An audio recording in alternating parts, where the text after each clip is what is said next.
গল্পের নাম হৃদয় কোঠায় পূর্ণিমার চাঁদ। কলমে শার্লিন হাসান। তৃতীয় পর্ব। সুহাসিনী সহ নাজিয়া বাড়িতে আসার পেছনে দিয়েই সিতারা আহমেদ তিয়াস খানও চলে এসেছে। জাফিনও তাদের সাথে আছে। বন্যা তাদেরকে ঠান্ডা শরবত দেয়। শরবত পান করে তারা সবাই উপরে চলে যায়। লিভিং রুমটা একদম ফাঁকা। সবাই যার যার রুমে চলে গেছে। আর এদিকে বন্যা কিচেনে থালা বাসন ধুয়ে রাখছে। আচমকা কোমরে কারোর স্পর্শ পেতেই চমকে যায়। হাত ছাড়ানোর চেষ্টা করতেই সে হাত আরো বেশি শক্ত করে তার কোমর আঁকড়ে ধরে তার সাথে মিশিয়ে নেয়। বন্যা পারফিউমের স্মেল শুকে বুঝতে পেরেছে এটা জায়ান। আর স্পর্শটাও তার কাছে অতি পরিচিত। জায়ান স্যার আপনি? হুম সুন্দরী আমি। সেদিন তো নাজিয়াকে পাঠালে আমি রেডি ছিলাম, অথচ তুমি আসলে না। বন্যা জায়ানের হাত ছাড়ানোর চেষ্টা লাগায়। কোন ভাবে সফল হয় না। না পেরে দরজার দিকে মুখ করে বন্যা। সামনে নাজিয়াকে দেখে অসহায় দৃষ্টি নিক্ষেপ করে। জায়ান সামনে তাকায়নি, তবে বন্যার গাড়ে নিজের থতমা দিয়ে রেখেছে। তখন নাজিয়া গলা খাকারি দিতে জায়ান ছিটকে দূরে সরে যায়। নাজিয়াকে দেখে বলে, তুমি কখন আসলে পাখি? এদিক দিয়ে বেচিংয়ে যাচ্ছিলাম, বাট তোমাকে দেখলাম ওইখানে। হ্যাঁ হ্যাঁ আমি তো ওই যে আশেপাশে তাকায় জায়ান। ফ্রিজের দিকে তাকিয়ে বলে, ফ্রিজ থেকে পানির বোতল নিতে এসেছি। ওহ আচ্ছা, তা পানির বোতল কোথায় তোমার? বন্যা দিবে।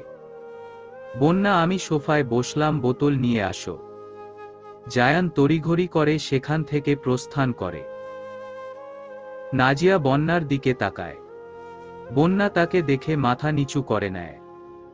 তুমি চাকরিটা ছেড়ে দাও আপাতত। কিন্তু আমার মা তো অসুস্থ।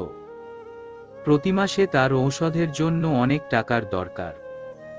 চাকরিটা ছেড়ে দিলে না খেয়ে মরতে হবে। সেই ব্যবস্থা আমি করে দেব তোমায়। আমার বাবার এটিএম কার্ড যখন খুশি তখন আমি নিতে পারি।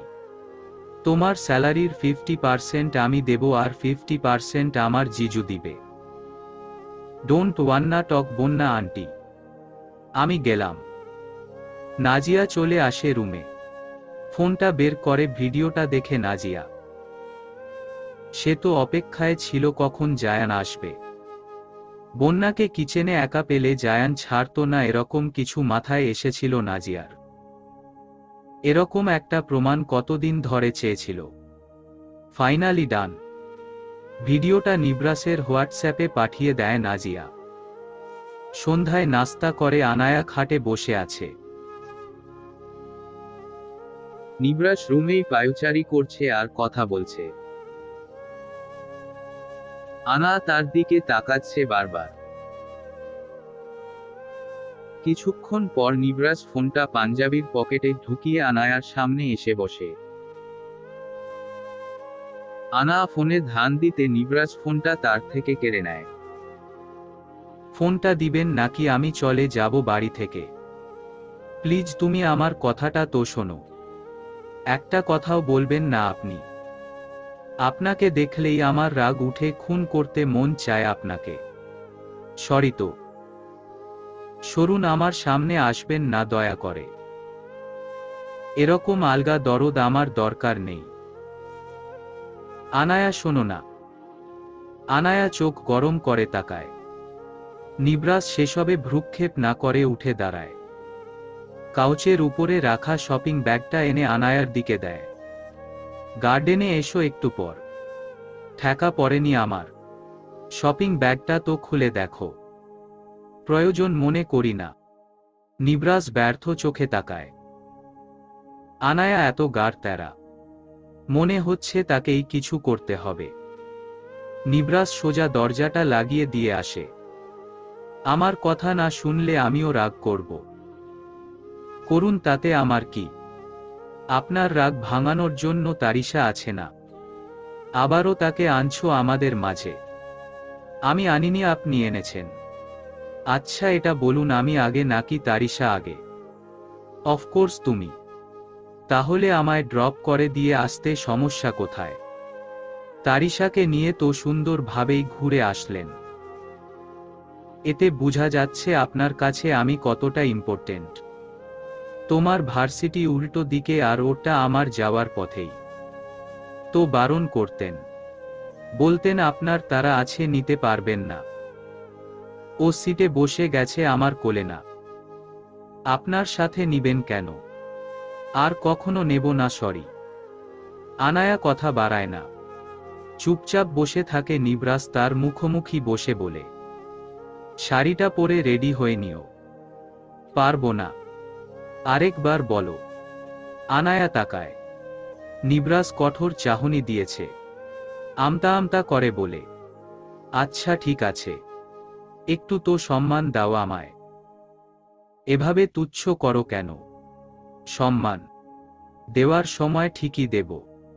এখন যান, আমার মাথা গরম করবেন না প্লিজ। নিবরাস উঠে চলে যায়। আনায়া থামাতে গিয়েও থামায়নি। আজকের গিফটগুলো এখনো দেখা হয়নি। নিবরাস যেতে শপিং ব্যাগের ভেতর থেকে একটা শাড়ি সাথে কিছু জুয়েলারি বের করে আনায়া। নিবরাসের আনা পার্সেলটা আনবক্সিং করে। সেখানেও শাড়ি, জুয়েলারি, গাজরা সহ সুন্দর একটা কম্বো ছিল। আরেকটা পার্সেলে অনেকগুলো চকলেট। ছোট্ট একটা চিরকুট পায় আনায়া। তাতে লিখা, জানি না আমায় দেখে তোমার কেমন ফিল হয় বা কেমন চোখে দেখো আমায়, বাট বিলিভ মি, তোমার চেহারার দিকে ফার্স্ট টাইম তাকিয়ে আমি মায়াতে পড়ে গেছি।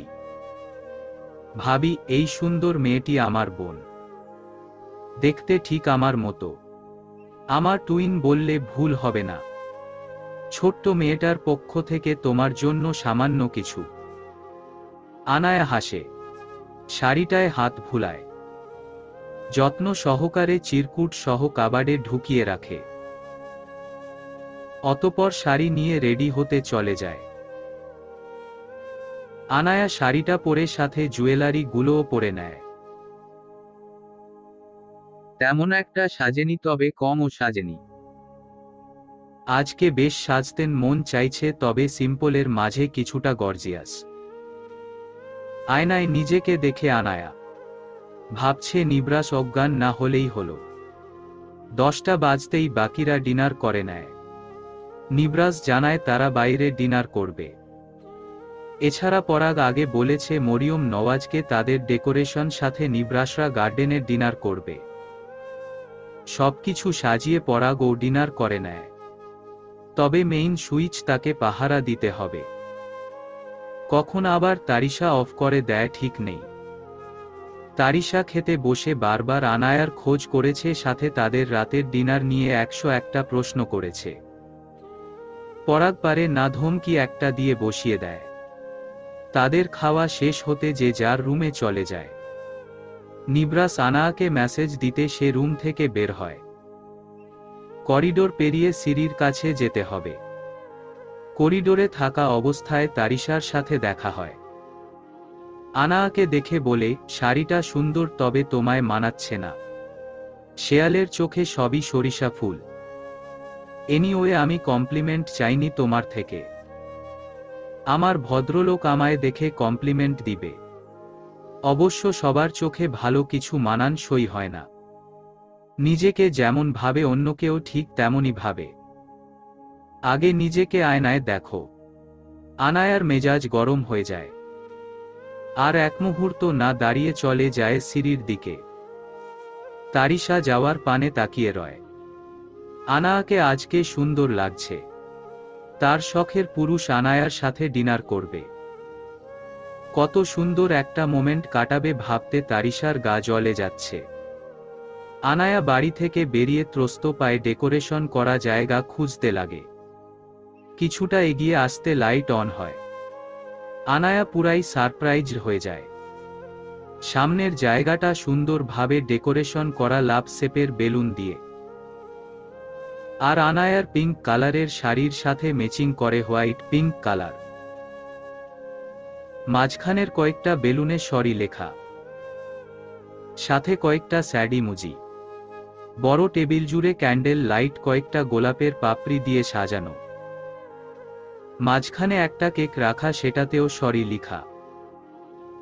সাথে কয়েক রকমের ড্রিঙ্ক, খাবারও আছে। আনায়া এসব দেখে আশেপাশে তাকিয়ে নিবরাসকে খুঁজছে। তখনই লাইট অফ হয়ে যায় আবার। মোমবাতির আলোয় চারপাশটা মৃদু আলোকিত হয়। আনায়া ছোট্ট করে ডাক দেয়, চাঁদাবাজ নেতা। ওহ সরি, আমার লিডার কোথায় লুকিয়ে বসে আছেন? নিবরাস তখন ত্রস্ত পায়ে আসে। লাইট অন হতে আনায়া নিবরাসকে দেখে। সে আজ হোয়াইট কালারের পাঞ্জাবি পরিধান করেছে। একটু গভীরভাবে খেয়াল করল আনায়া। হোয়াইট কালারের পাঞ্জাবিতে তাকে আজকে দারুণ লাগছে। আনায়া হাসে নিবরাসকে দেখে। তখন নিবরাস বলে, জান বলে ডাক দিতে পারতে, তা না কি সব চাঁদাবাজ বলছো? বউ তুমি আসলেই পাষাণ। সরি, মুখ ফসকে বেরিয়ে গেছে। এরপর থেকে আর বলবা না এসব। ভবিষ্যতে আমার বাচ্চা কাচ্চারা ও দেখবে তোমার থেকে শুনে আমায় চাঁদাবাজ বলছে। বলবে না? আচ্ছা চলো। নিবরাস হাত বাড়িয়ে দিতে আনায়া তার হাতে নিজের হাত রাখে। দুজনে চেয়ারে বসে। নিবরাস নিজে আনায়াকে খাবার বেড়ে দেয়। আনায়া চুপচাপ খেয়ে নেয়। দুজনের খাওয়া দাওয়া শেষ হতে নিবরাস একটা বক্স এগিয়ে দেয় আনায়ার দিকে। শোনো, রাগ করার জন্য একটা গিফট, আরেকটা তোমার বাসর রাতে তো কিছু দেইনি সেই গিফট। অবশ্য বাসর করতে পারিনি, গিফট দিয়ে কি লাভ? বদলোক বাসর ছাড়া আর কোন কথা মুখে নেই। বউ প্লিজ বুঝো, আমাদের ও তো বেবি দরকার। চলো আজকে লং ড্রাইভে যাই। আমাদের বাংলোতে বাসরটা সেরে ফেলি। চুপ। রাগ ভাঙাতে এনেছেন নাকি বাসর করার প্রস্তাব দিতে? বদলোক একটা। দুটোই। মুখটা বন্ধ রাখবেন। আচ্ছা রাখলাম। আনায়া গিফটগুলো খুলে দেখে। একটা বক্সে গোল্ডের ব্রেসলেট, সাথে দুটো রিং রাখা, রাগ ভাঙানোর জন্য। আর বাসর রাতের লেট গিফট, যেটা সেই বক্সে ডায়মন্ডের একটা নেকলেস, সাথে গোল্ডের একটা চেইন রাখা। আনায়া গিফটগুলো আবারও বক্সে ঢুকিয়ে টেবিলের এক কোণে রাখে। নিবরাস প্রশ্ন করে, গিফট কম হয়েছে তাই না? আচ্ছা পরের বার বেশি করে দেব। আমি শপিং মলে গেলে সব কিনে আনব। আমি একবারও বলেছি কিছু? না বলনি, তোমার মুখ দেখে বুঝলাম। শ্বশুর মশাই নিশ্চয়ই এর থেকে বেশি কিছু তোমায় দিয়েছে, আমি কিছুই দিতে পারলাম না এখন অবধি। তোমায় দিবেন কিভাবে? সারাদিন মেয়েদের চিপায় থাকেন। কই, আমি এখন আর কোনো ইভেন্টে গেলে মেয়েদের সাথে পিক তুলি না। আগে তো তুলতেন। এরকম হ্যান্ডসাম সিঙ্গেল নেতাকে যে কেউ চাইবে ইমপ্রেস করতে। মুখ বাঁকায় আনায়া। নিবরাস হেসে বলে, আমার চাঁদের পূর্ণিমা আর আমার অমাবস্যার চাঁদ। নিবরাসের হাসি আপনার আপনি থেমে যায়। আমি তোমার থেকে বেশি ফর্সা বউ। তো কি? একদম ভাব নিবেন না বলে দিলাম। আমার হৃদয় কোঠায় চাঁদের পূর্ণিমা এসেছে। ভালোবেসে হৃদয় কোঠরে থাকবে তো থাকুনি। একটু সুন্দর ভাবে বলো না। ভালোবাসবো, আপনার হয়ে সবসময় থাকব। নিবরাস আনায়ার হাতের পিঠে চুমু খায়। কয়েকটা ফ্লাওয়ার আনায়াকে দেয়। অতঃপর তারা দুজন কেক কাটে। আনায়া নিবরাসের দিকে তাকিয়ে হাসে। নিবরাস আর সময় ব্যয় না করে আনায়ার কোমর জড়িয়ে ধরে নিজের সাথে মিশিয়ে নেয়। কানের কাছে মুখ নিয়ে বলে, মহারানীর রাগ ভেঙেছে তো? না ভাঙেনি। চুমু খেলে ভাঙবে তাই না? আসলে এসব কিছুতে রাগ ভাঙবে না যতক্ষণ পর্যন্ত আপনার ঠোঁটে আমি অত্যাচার করতে পারব। পাষাণ বউ। আনায়া নিবরাসের গাড়ে কামড় বসিয়ে দেয়। নিবরাস কিছুটা ছিটকে সরে যায় আনায়ার থেকে। আনায়া নিবরাসের হাত টেনে নিজের কাছে নিয়ে আসে। পা উঁচু করে নিবরাসের অধরে অধর মিলিয়ে নেয়। আনায়ার থেকে নিজেকে ছাড়িয়ে নিবরাস গারে হাত রাখে। কামড়টা জোরেই দিয়েছে আনায়া। নিবরাস অভিমানী স্বরে বলে, কামড় না দিলেও পারতা। বেশ করেছি। নিবরাস হুট করে আনায়াকে কোলে তুলে নিয়ে হাঁটতে থাকে। আনায়া তার গলা জড়িয়ে ধরে বলে, অসভ্য লোক, নিচে নামাতো। বউ, আজকে আর ছাড়ছি না কিন্তু। একবারে বাবুর পাপা হওয়ার মতো অসভ্যতামি করেই ছাড়ব। নিবরাস হুট করে আনায়াকে কোলে তুলে নিয়ে হাঁটতে থাকে। আনায়া তার গলা জড়িয়ে ধরে বলে, অসভ্য লোক, নিচে নামাতো। বউ, আজকে আর ছাড়ছি না কিন্তু। একবারে বাবুর পাপা হওয়ার মতো অসভ্যতামি করেই ছাড়ব। মেইন ডোরের সামনে আসতে আনায়া বলে, আমার গিফটগুলো চোর নিয়ে যাবে। মনেই ছিল না। আচ্ছা চলো গিফটগুলো নিয়ে আসি। আমাকে নিচে নামান। আরে তুমি যা চিকন, আমি এরকম কোলে নিয়ে পুরো বাড়ি 10 বার ঘুরলেও আমার কিছু হবে না। নিবরাস আনায়াকে নিয়েই টেবিলের কাছে আসে। ফুল গিফটগুলো আনায়া হাতে নিয়ে কেক আর ড্রিঙ্ক দেখে খেতে মন চায় তার। নিবরাস তাকে কোল থেকে নামাতে আনায়া চেয়ারে বসে পড়ে। কেক খেয়ে কোল্ড ড্রিঙ্কের বোতল নিয়েই বসে পড়ে আনায়া। নিবরাস তার দিকে তাকিয়ে বলে, এত পেটুক তুমি? আরে আমার প্রিয় কেক, আপনি জানেন। আচ্ছা খাও ভালো করে, বাবুর মাম্মাম হবে না। আনায়া মাঝপথে খাওয়া অফ করে দেয়। নিবরাস চোখ দিয়ে ইশারা করতে কেক খাওয়া আরম্ভ করে। আনায়া খাচ্ছে, নিবরাস বসে বসে তার খাওয়া দেখছে। তাদের খাওয়া দাওয়া শেষ হতে নিবরাস রেহিতকে মেসেজ দিয়ে বলে দেয় এদিকটা সামলে নিতে। ফোন পকেটে ঢুকিয়ে আনায়াকে পুনরায় কোলে নিয়েই বাড়ির ভেতরে প্রবেশ করে। করিডোর পেরিয়ে যেতে তারিশা পেছনে দিয়ে আসে। আনায়া নিবরাসকে দেখে আবারও রুমে চলে যায়। রুমে এসে দরজা লক করে দেয় নিবরাস। আনায়া ফ্রেশ হয়ে শাড়ি চেঞ্জ করে নেয়। নিবরাস ও চেঞ্জ করে নেয়। অতঃপর দুজন শুয়ে পড়ে। আনায়া ভাবছে আজকের মতো সে বেঁচে গেল। কিন্তু নিবরাস তো নিবরাসই। আনায়াকে নিজের দিকে টেনে নিয়ে আসে। কপালে অধর ঠেকিয়ে বলে, চলো বউ, বাবা মা হওয়ার কাজে নেমে পড়ি। আজকে আমি বেশি খেয়ে ফেলেছি। রিল্যাক্স করি। ডোন্ট এক্সকিউজ সোনা। আনায়া আর কথা বাড়ায়নি। নিবরাস বুঝে চুপ থাকা সম্মতির লক্ষণ। সেও সময় ব্যয় করে না। আনায়ার তনুর আংশুক আবরণ ছাড়াতে উদ্বুদ্ধ হয়ে পড়ে। নিজের প্রেয়সীকে সবটা উজাড় করে ভালোবাসা। নিবরাসের ভালোবাসার পরশ নিশ্চুপে নিজের গায়ে মাখে আনায়া। প্রণয়ের ঢেউ থামাতে ব্যস্ত দুটো তনু। সকাল সকাল শাওয়ার নিয়ে রুম গুছাচ্ছে আনায়া। নিবরাস শাওয়ার নিয়ে রুমে প্রবেশ করে। ড্রয়ার থেকে ঔষধ বের করে আনায়ার হাতে দেয় নিবরাস। খেয়ে নিও মনে করে। সরি, হ্যাঁ, রাতে কষ্ট দিতে চাইনি।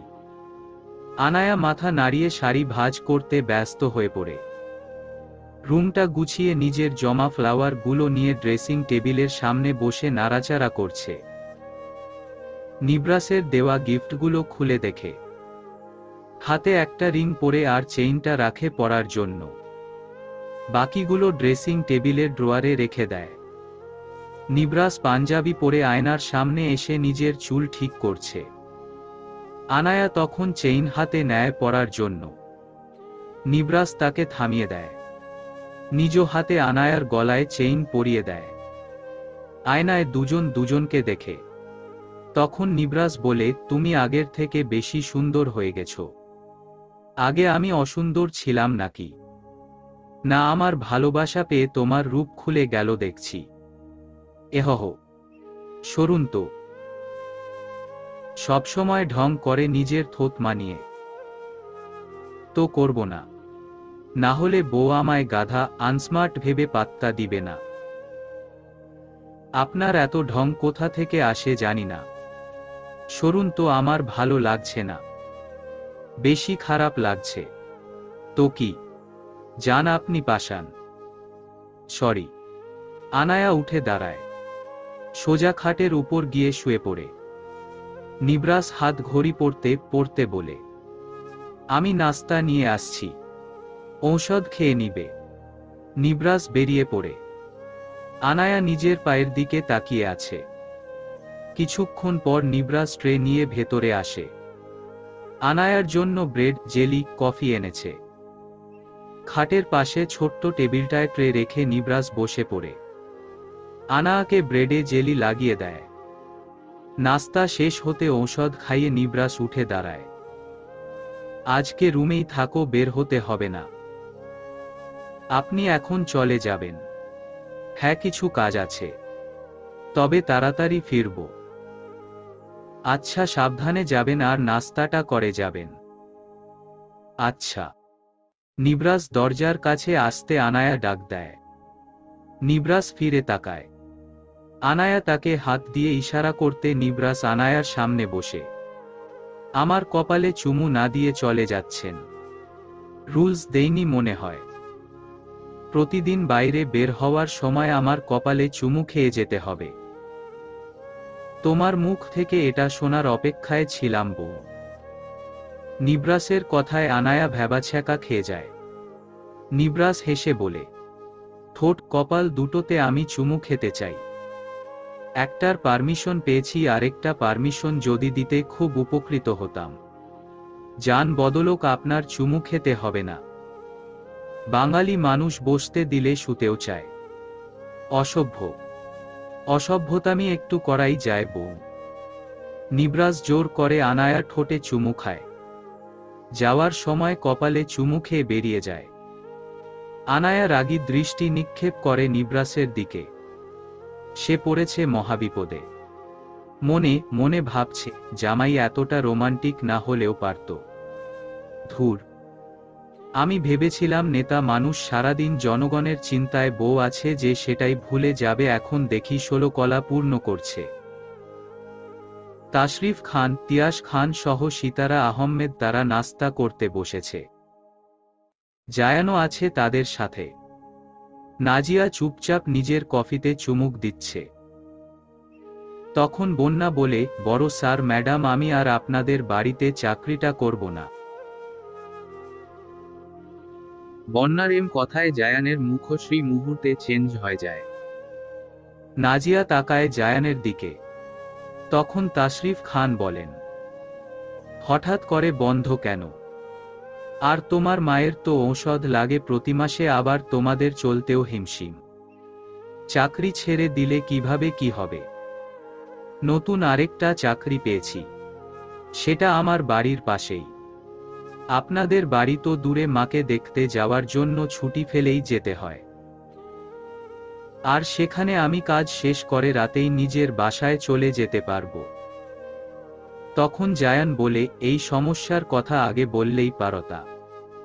প্রয়োজনে রাতে আমি তোমায় ড্রপ করে দিয়ে আসতাম তোমার বাসায়। তার মনে হয় আর প্রয়োজন নেই জায়ান ভাইয়া।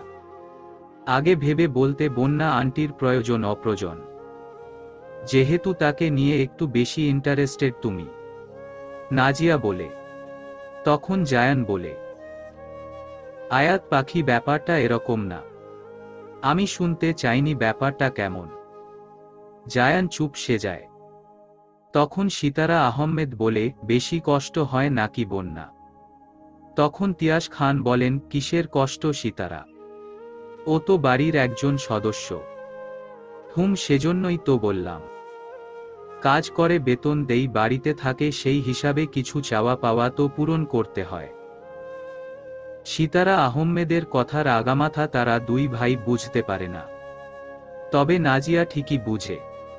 জায়ান সিতারা আহমেদের দিকে তাকিয়ে মুচকি হাসে। নাজিয়ার মন চাচ্ছে এখনই তার মায়ের আর জায়ানের পর্দা ফাঁস করতে, কিন্তু তার মায়ের বিরুদ্ধে তেমন প্রমাণ জোগাড় হয়নি। বিশেষ করে তার অবৈধ বিজন্যাস যেটা জায়ান সহ করে, সেটার প্রমাণ জায়ানেরটা মিললেও তার মায়েরটা মিলাতে পারেনি। এই মহিলা দূর্তবাজ। সবচেয়ে বেশি খারাপ লাগছে নাজিয়ার তার মা একজন নারী হয়ে কি করে আরেকজন নারীর ক্ষতি জেনেও কিছু বলেনি। তখন বন্যা বলে, আজকে রান্না করে দিয়ে আমি চলে যাব। আপনারা নতুন কাজের লোক খুঁজে নিবেন। তিয়াস খান গম্ভীর কণ্ঠে বলে, ঠিক আছে। সবাই যে যার মতো নাস্তা করে নিজেদের গন্তব্যের জন্য নেমে পড়ে। জায়ান, সিতারা আহমেদের এক অফিস তারা একই কারে করে যাবেন। তাশরিফ খান এবং তিয়াস খান আরেক অফিস তারা এক কারে করে যায়। নাজিয়াকে ড্রপ করে দেয় বাড়ির গাড়ি দিয়ে ড্রাইভার। সুহাসিনী একটা কিন্ডারগার্টেন সামলায়, সেও তার কাজে চলে যায়। খান ভিলা ফাঁকা। বন্যা রান্না করে চলে যাবে গেটে তালা লাগিয়ে। চাবি দারোয়ানকে দিয়ে যাবে। জায়ান গাড়ি ড্রাইভ করছে, সিতারা আহমেদ পেছনে বসা। ফোনটা ব্যাগে ঢুকিয়ে সিতারা আহমেদ বলেন, মনে হয় না বন্যা তোমার জন্য চলে যাচ্ছে? হবে হয়তো। বাট কখনো কাউকে কিছু বললে ওকে মেরে দেব। উফফ, এসব মারামারি বাদ দাও। ওই তাহিয়ার কাছে আমার কিছু প্রমাণ ছিল যা ফাঁস করলে আমি কেস খেতাম। জানি ভাইয়ের মেয়ে হলে কি হবে। একসময় না একসময় আমায় ফাঁসাত, সেজন্য রাস্তা থেকে সরিয়ে দিলাম। শুভ কাজটা প্ল্যানিং করে করেছি আমি। মেরেছি কিন্তু আমি। মাঝখানে জনগণের নেতা তোমার একমাত্র মেয়ের জামাই ফেসে গেছে। ধুর, ওরা জাহান্নামে যাক, আমার কি। কাম্মা আনাকে নিয়ে ভাবো না। মায়া লাগে না? তোমায় বলবো নাকি মায়া লাগে নাকি লাগে না? আরে বলো না। ও আমার সন্তান।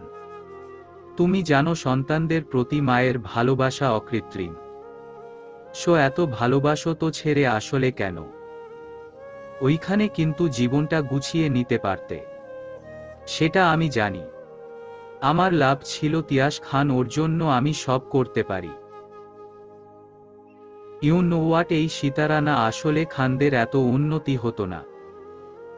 লাইফে টাকা ইনকাম করা প্রচুর দরকার। এত এত টাকা দরকার যাতে বুড়ো বয়সে আরাম আয়েশ করে কাটিয়ে দিতে পারি। টাকা যাতে শেষ না হয়। আমার ছেলের ভবিষ্যৎও যাতে চলে যায়। বুড়ো বয়স যদি জেলে বসে কাটাতে হয়। আমার টাকা আর লোকের অভাব নেই, প্রয়োজনে পুলিশদের মার্ডার করে দিবে। আর সিতারাকে জব্দ করা অত সহজ না। শকুনের চোখ ফাঁকি দিয়ে চলতে পারি আমি। নিবরাস কিন্তু ঠান্ডা মাথার প্লেয়ার। ওর সাথে জীবনে কেউ টেক্কা দিতে পারে না। ওরও গোপন টিম আছে। ইভেন আমাদেরও আছে। ওই ছুড়লে আমিও পাটকেল মারতে তৈরি। মেইন প্লেয়ার সিতারা আহমেদ আর সবাই ভাবে শামীম সর্দার। ওরাও আমাদের দলের লোক। সেদিন মনে হয় নেতার জানপ্রাণকে বাঁচিয়ে দেওয়া উচিত হয়নি। ও আমার মেয়ে ভুলে গেলে। ওর গায়ে একটা আঁচড় লাগলে তোমায় খুন করতে একবারও ভাবতাম না আমি। সরি, আমি কিছু করব না ওর। আমার কথার থেকে এক চুল পরিমাণ নড়চড় হলে তোমায় জেলে ঢুকিয়ে যাবজ্জীবন কারাদণ্ড দিতে আমার 2 সেকেন্ড সময়ও লাগবে না। তুমিও ফাঁসবা কিন্তু। হাহা। আমি আমার বিজন্যাস নিয়ে কোন ইনফরমেশন বা কেস দিব না। দিব তো কাজের মেয়েকে রেপ করার কেস। তুমি জানো সব ভিডিও প্রমাণ আমার কাছেও আছে। তুমি আমার দুর্বলতার সুযোগ নিচ্ছ। তাছাড়া তোমায় জব্দ করার জন্যই আমি কিছু বলিনি। না হলে আমায় তোমাদের অ্যাসিস্ট্যান্ট হতে হতো। মেইন পয়েন্টে আসি। মেইন পয়েন্ট, এখন আমি তোমাদের বসো আর তোমরা আমার কথা মতো সব করবা। সে তো করছি এখনো। ভাবতে পারিনি আমি টাকা শো অফ প্রাচুর্য আমায় এতটা অন্ধ করে দিবে। খারাপ পথে চলেই গেলাম। অবৈধ জিনিস পাচার করা, দেশে আনা, কোটি কোটি টাকা ইনকাম করা, সাথে দু একটা টিম রাখা, দু একটা খুন ও নিজের হাতে করা। নিবরাস মনে হয় না এত সহজে আমায় ছেড়ে দিবে। আমাদের কোন তথ্যই বাইরে পাচার হয় না। বাড়িরটা বাড়িতে, ফোনেরটা ফোনে, আর অফিসেরটা অফিসেই থাকে। আনায়া শুয়ে শুয়ে ফোন স্ক্রোল করছে। আজকে আর সে নিচে যায়নি। তখন তারিশা আসে রুমে। আনায়ার এত সুখ সহ্য হচ্ছে না তার। তারিশাকে দেখে আনায়া বলে, তারিশা আপু, বসো। নিশ্চয়ই আমার বানানো রুটিগুলোকে মিস করছো। তোমার বানানো রুটি আমার গলা দিয়ে নামে না। বসতে বসতে বলল তারিশা। আনায়া ফোন রেখে তারিশার দিকে তাকায়। তখন তারিশা বলে, খুব সুখে আছো মনে হয়। না গো, সুখে নেই। তোমার মতো ছ্যাচরা যেভাবে আমার জামাইয়ের পেছনে পড়েছে, চিন্তায় থাকতে হয়।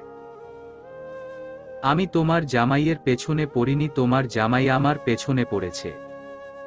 এতটা খারাপ সময় আসেনি আমার জামাইয়ের যে তোমার পেছনে পড়বে। হাহা, দেখা যাবে। আনা কথা বাড়ায় না। তারিশা উঠে দাঁড়ায়। এসেছিল আনায়াকে কয়টা কথা শোনাবে, এখন আনা তাকে শুনিয়ে দিল। রাগ ক্ষোভে রুম থেকে বেরিয়ে যায় তারিশা। তার কিছুক্ষণ পর নিবরাস চলে আসে। রুমে প্রবেশ করে কলে কথা বলতে বলতে। আনায়া উঠে নিবরাসের কাছাকাছি গিয়ে দাঁড়ায়। নিবরাস কলে কথা বলায় ব্যস্ত। আনায়া হাত বাড়িয়ে দেয় নিবরাসের দিকে। নিবরাস তাকে টেনে এক বাহু দিয়ে জড়িয়ে ধরে। আনায়া পুনরায় নিজের হাত নিবরাসের সামনে ধরতে নিবরাস পকেট থেকে ছোট্ট একটা বক্স বের করে আনায়ার সামনে ধরে। আনায়া বক্সটা খুলে দেখে কাপল রিং। নিবরাসের কল কাটার অপেক্ষায় দাঁড়িয়ে রয় আনায়া। কল কাটতে নিবরাস ফোনের দিকে তাকিয়ে বলে, গিফট পেয়েছি, আমি আনিনি। কে এত বড়লোক শুভাকাঙ্ক্ষী? এই তোমার বোন। আপনি ডেইলি ওর সাথে দেখা করেন? আরে না, ও হোস্টেলে চলে যাবে আর আমার কিছু ইনফরমেশন লাগতো। ওহ, ওর মনে হয় টাকা বেশি, সেজন্য দুদিন পর পর গিফট পাঠায়। ওর বাপ মায়ের যা টাকা আছে না, এসব ওর কাছে বিলাসিতা ব্যাপার। নিবরাস রিং দুটো হাতে নেয়। আনায়ার আঙুলে একটা পরায়, আরেকটা নিজের আঙুল পরে নেয়। ডায়মন্ডের রিং দুটোর দিকে তাকিয়ে নিবরাস বলে, একটু পর রেখে দেব। এমা কেন? আরে আমি কত জায়গায় যাই, আর এসব অলংকার ব্যবহার করা আমার পছন্দ না। তুমি করলে করো। ওর থেকে প্রতিদিন গিফট নিয়ে চলে আসেন, ওকে তো কিছুই দিলেন না। তুমি পছন্দ করে দিও, আমার এসবে আইডিয়া নেই। ক্রেডিট কার্ড নিও। আচ্ছা, আমরা আগামীকাল যাব ওর জন্য গিফট কিনতে। তারপর একদিন ওর হোস্টেলে যাব, ওকে নিয়ে বাইরে কোথাও ঘুরতে বের হব। আচ্ছা, যেও। সন্ধ্যার দিকে নাজিয়া ওর বাবাকে ক্রেডিট কার্ড ফেরত দেয়। তিয়াস খান কার্ড হাতে নিয়ে বলেন, আর কেনাকাটা আছে? হ্যাঁ, হোস্টেলে যাব। আম্মুর ক্রেডিট কার্ড আমায় দিও। আপাতত তোমারটা ফাঁকা। তখন সিতারা আহমেদ বসা থেকে উঠে আসেন। তিয়াস খানের থেকে ক্রেডিট কার্ড হাতে নিয়ে বলেন, 2 দিন আগে না নিলা? 2 দিনে টাকা শেষ। আরে আম্মু, আমি ডায়মন্ড কিনেছিলাম। একটা লকেট আর কি। কই দেখাও তো। ওটা বড় আম্মুর কাছে। আমাকে বললে আমি নিয়ে আসতাম। নাজিয়া, আমি আর বড় আম্মু মিলেই কিনে এনেছি। যাও, এবার থেকে টাকা হিসাব করে ভাঙবে। একমাত্র মেয়ে আমি, এটা বলছো তুমি? একটু টাকাই তো খরচ করি, তোমার ব্রেন না। বাবাই আম্মুকে কিছু বলো। তোমরা দুজন জব করো, আমি একজন মাত্র খরচ করার। আর তোমরা না দিলে কি হবে? জায়ান ভাইয়ার ক্রেডিট কার্ড আছে না, তাই না জায়ান ভাইয়া? তখন জায়ান মাথা নাড়িয়ে বলে, হ্যাঁ আছে তো, তোমার যখন খুশি নিও। দেখো আবার আমায় ক্রেডিট কার্ড দিলে ফুর্তি করতে পারবা না। ভাগ্যিস বন্যা আন্টি নেই, না হলে তার উপর দিয়েই সব যেত। নাজিয়ার কথায় জায়ান কটমট চোখে তাকায়। নাজিয়া মুখ বাঁকায়। সিতারা আহমেদ এসবে পাত্তা দেয় না। হয়তো নাজিয়া আন্দাজি ঢিল ছুঁড়ছে। অতটুকু মেয়ে এত কিছু বুঝে না। সে তো বারণ করে দিয়েছে কখনো কারোর ব্যাকগ্রাউন্ড সম্পর্কে জানার আগ্রহ প্রকাশ বা কারোর পার্সোনাল লাইফ নিয়ে জানার আগ্রহ না দেখায়। নাজিয়া তার পোষা পাখি। ছোটবেলায় থেকে যেভাবে বলেছে ঠিক সেভাবে এসেছে, এক চুলও এদিক ওদিক হয়নি। তার শখের মেয়ে নাজিয়া। নাজিয়ার উপর আলাদা বিশ্বাস ভরসা আছে সিতারা আহমেদের। সিতারা আহমেদ উঠে রুমে চলে যান। কিছুক্ষণ পর ক্রেডিট কার্ড নিয়ে নাজিয়াকে দেয়। আর পড়তে বসার আদেশ জারি করতে নাজিয়া প্রস্থান করে। স্কুলের টিফিন টাইমে পাশের শপিং মলে গিয়েছিল নাজিয়া। তাকে চিনে অনেকে, বিশেষ করে তার বাবা মা, জায়ান, জেঠু, তাদের সূত্রে। সেখান থেকেই আনায়া নিব্রাসের জন্য কাপল রিং কিনে আনে। এরই মাঝে নিব্রাসের সাথে দেখা করার অনুমতি আসে। জায়ান সম্পর্কে সব তথ্যই সংগ্রহ করা শেষ। সব নিব্রাসের কাছে আছে, সাথে তার কাছেও আছে। তবে তার মাকে নিয়ে কোন তথ্যই সে দিবে না। অবশ্য নিব্রাসই বারণ করেছে। সে বলেছে, জায়ানের অধঃপতন হলে নাজিয়ার আফসোস হবে না, কিন্তু ওর দেওয়া প্রমাণের ভিত্তিতে যদি ওর মাকে আজীবন কারাদণ্ডে দণ্ডিত করা হয়, জেলে বসে পচে মরবে ওর মা, তখন মাকে দেখলে হয়তো ওর আফসোস হবে কেন সেদিন নিব্রাসের কথায় ইনফরমেশন জোগাড় করে দিল। শত হোক মাতো, তার এমন অবস্থা কোন সন্তানই মেনে নিতে পারবে না। নিন্রাস চায় না নাজিয়া কখনো অপরাধবোধে নিজেকে নিঃস্ব ভাবুক, অসহায় ভাবুক, নিজেকে দায়ী করুক। আপাতত নাজিয়া আর এসবে নেই। শুধু অপেক্ষা, জায়ানের মুখোশ টেনে ছেঁড়ার অপেক্ষায়। মনোযোগ দিয়ে পড়ছে নাজিয়া। এক্সামের আর বেশি দিন নেই তার। সকালবেলা নাস্তা খেয়ে রেডি হয়ে নেয় আনায়া। নিব্রাস সহ বাইরে বের হবে। করিডোর দিয়ে নিচের দিকেই আসছিল তারা। তারিশার রুম সোজা আসতে তখন তাড়াহুড়োয় তারিশা বের হয়। অল্পের জন্য নিব্রাসের গায়ের উপর পড়েনি। তারিশা নিন্রাসকে জিজ্ঞেস করে, তোমরা কোথায় যাচ্ছ? আপাতত জাহান্নামে যাচ্ছি। যাইবা আমাদের সাথে? জাহান্নামে কেন যাব? আরে ঠাট্টা করছি না, বলো কোথায় যাচ্ছ? এই তো তোমার ভাবিকে নিয়ে ঘুরতে, শপিং করতে। ওহ, যাও তাহলে। তুমি কোথায় যাচ্ছ? এই আপনার শত্রুর সাথে দেখা করে নতুন প্ল্যানিং মাথায় নিয়ে আসতে, আনায়া বলে। তখন আবার মরিয়ম নওয়াজ সেখানে উপস্থিত হন। আনায়ার কথায় তিনি ভ্রুকুচকে তাকান তারিশার দিকে। তারিশার চোখে মুখের অবয়ব মুহূর্তে পরিবর্তন হয়ে যায়। তারিশা, কয়েকদিন পর পর কোথায় যাও? প্রশ্ন করেন মরিয়ম নওয়াজ। তখন তারিশা বলে, মামনি, আমার বান্ধবী তুলির সাথে দেখা করতে যাই। এত তোতলাচ্ছ কেন? না আসলে, তুলিকে বলো মির্জা ভিলায় আসতে, আমার সাথেও পরিচিত হয়ে যাবে। কি বলো?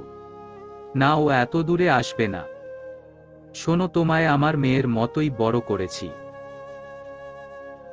সবটা দেখভাল করেছি। এমন কিছু করো না যাতে তোমায় রাস্তায় ছুঁড়ে ফেলতে দুইবার না ভাবি। একটা কথা কান খুলে শুনে রাখবে, এটা আমি অন্যদেরও বলি, আগেও বলেছি, এখন আনায়া আছে তার সামনেও বলছি। দুনিয়া একদিকে, আমার ছেলে একদিকে। আমার ছেলের জন্য আমি সব করতে রাজি। আর তারিশা তো ছোটবেলা থেকে দেখেছ নিবরাস আমার কাছে কি। আমার ছেলের যে ক্ষতি করতে চাইবে তার খেসারত হিসেবে জীবনটাই দান করে দিতে হবে।